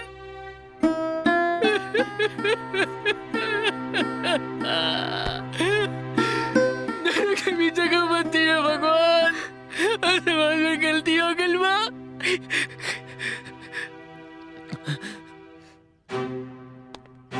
तो पहले ये बताओ कि अगर 1.5 साल तक अपना बच्चा के लिए खाती काहे नहीं ले तो? अरे हम कैसे आई थी? हमारा एक्सीडेंट हो गई रे। हम और हमार पत्नी कोमा में रह जा, और आज भी हमार पत्नी कोमा में भी आ। और जब हमरा होश आइल तो हमरा बच्चा के याद आइल और हम बेतहाशा दौड़ के आई नहीं। ना एकरा पे भरोसा मत करिया, ये हमनी के साथे धोखा कर रहा बड़े। ये हमरा संगे धोखा नहीं के करत। तू हमरा संगे धोखा के लिए बड़ू कैसे की? अगर तू हमरा से झूठ ना कहती, हमरा पे भरोसा करी तो हम अपना दीदी के बहुत नोट करती। लेकिन हमरा मालूम बा हमारी दीदी भी कहाँ हुई। हम अपने दीदी के पास जाइब ओकरा के ढूंढब, ओकरा कोर पे पड़ब। हमरा के जरूर माफ कर दी, हमरा के जरूर माफ कर दी दीदी। मुकेश हे भगवान, ये हमरा से इतना बड़ा अनर्थ कैसे हो गया? माफ कर दी हमके। अरे महाराज का चिंता कर रहा बाड़ा? अरे लक्ष्मी से बढ़िया गायक दई तो के। ठीक है हम बाद में बात करब, बतिया बात में। अरे बेटा तू लक्ष्मी के बारे में का सुना था बाबूजी? एकदम सही सुन ले बाड़ा। लक्ष्मी ना गलत रास्ता चुन ले बिया। लक्ष्मी और कोनो गलत रास्ता ना बाबूजी, ये बात हम कोनो कीमत पे ना मान सकेनी। ना मान सकेला तो जाके अपनी आँखी से देख ला ना। हमनी के जोन पुरनका घर हो वही में अपने दुधुआ बच्चा और अपने माँ बाप के साथ रह दिया। जाके कुछ देख ला। ए सुना ए रवा, हमरा के एक बात बतावा, तू लक्ष्मी में काहे इतना इंटरेस्ट लेत बाड़ा? यही बदे शहर से आयल बाड़ा का?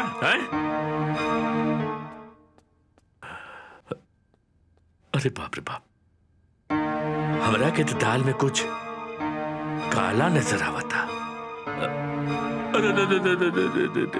कहीं हम ही तो नाजायज बच्चा के नाजायज दादा तो नहीं की? अरे बाप रे बाप गई। अरे बा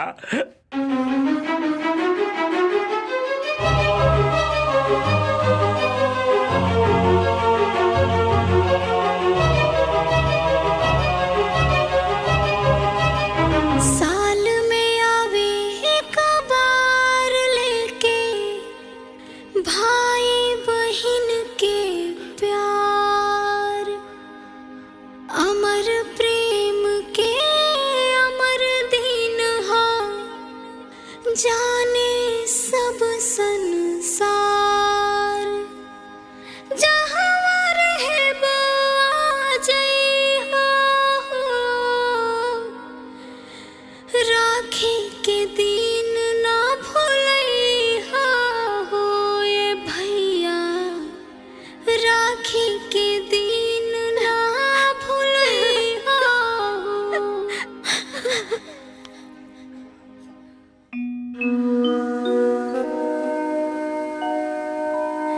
माई ये राखी के हकदार कलाई तो हमसे बहुत दूर चल गई। अब हम केकरा के बांधी भी राखी।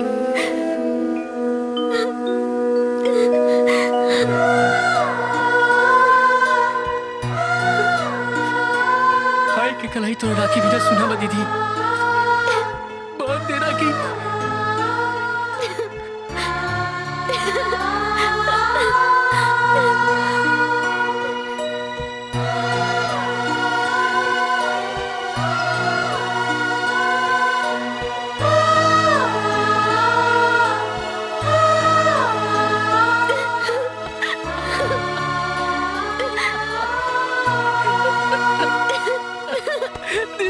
माफ कर दे दीदी, माफ कर दे दीदी,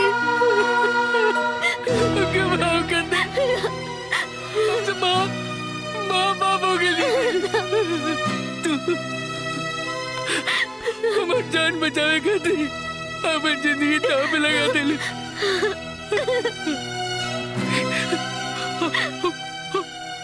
तेरे जिंदगी के नर्क बना देने दुनिया वाला के भाषा बोल लगनी थी। भाई बहन के रिश्ता ये बदनाम कर देनी। भाई बहन के रिश्ता के नाम पे कलंक मानी थी। तुम मार मार मार भाई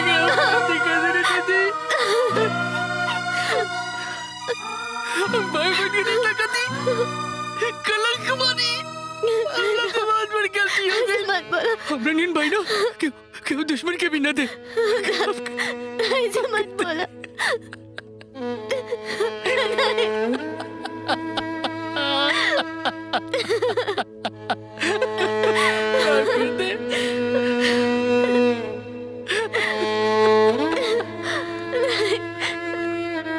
हमके बता तोरा से ये सब क्या कहला? हम बते नहीं। हाँ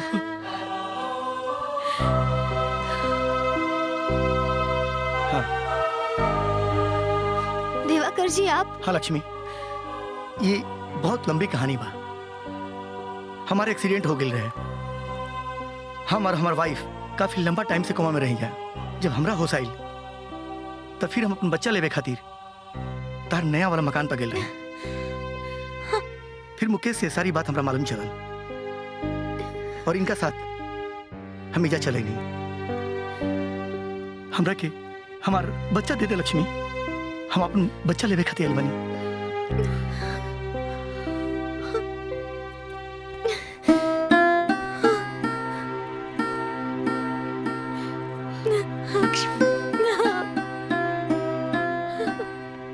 लक्ष्मी बेटा केहू और के अमानत से मोह कैसन दे दो,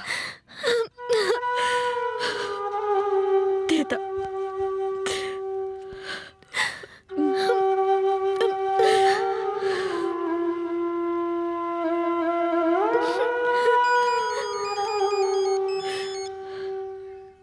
हेलो, हाँ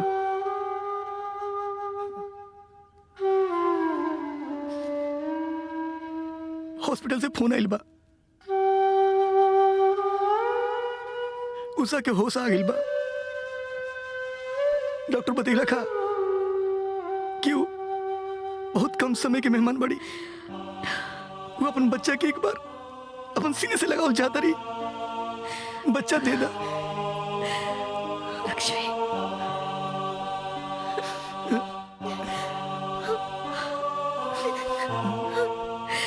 हम एक बार उषा के देखे के चाहता नहीं।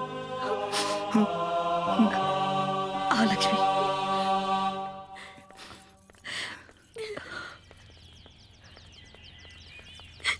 दीदी हमरा के माफ कर दी। हमरा से बहुत बड़ा गलती हो गई। जौना दीदी के हमके रात दिन आरती उतारे के चाही, हम ओकरा साथे इतना बड़ा पाप कर देले। हमर सुहाग बचावे खातिर रउआ इतना बड़ा त्याग कईनी और हम हाथ जोड़ा तनी दीदी, माफ कर दी, माफ कर दी, माफ कर दी।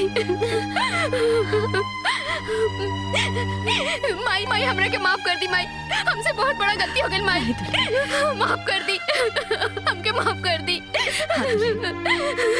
बाबूजी बाबूजी माफ कर दी, माफ कर दी बाबूजी, माफ कर दी बाबूजी।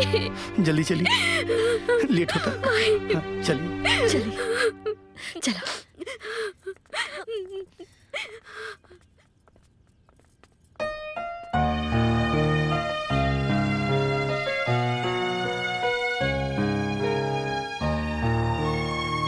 उषा, अपन मुन्ना उषा, अपन मुन्ना आइल बा उषा।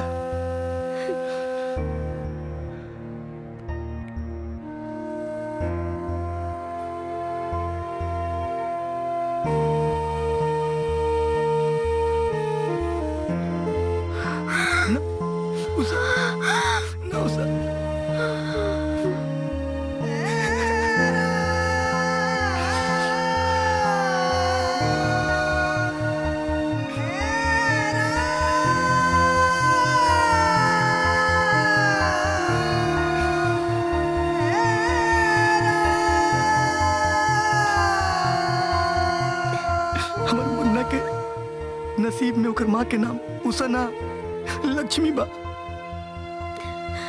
अब से एकर माई तू ही बड़ो और एकर लालन पालन के जिम्मेदारी अब तहरे बा। जिंदगी बहुत लंबा बा, हमार बात माना। तू केहू के हाथ पकड़ ला लक्ष्मी। लक्ष्मी, हमके आज भी तुम्हार इंतजार बा। अगर तू हमरा के अपना लायक बुझता तो हम पापा से रिश्ता के बात करी। हाँ हाँ कर दो लक्ष्मी बिटिया। शायद छठी मैया की यह इच्छा होके।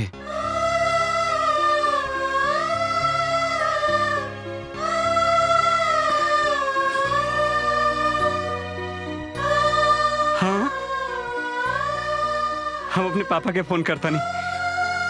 ए बेटा, फोन लगाए का कोनो जरूरत नहीं के। हम सब बात सुन लेनी।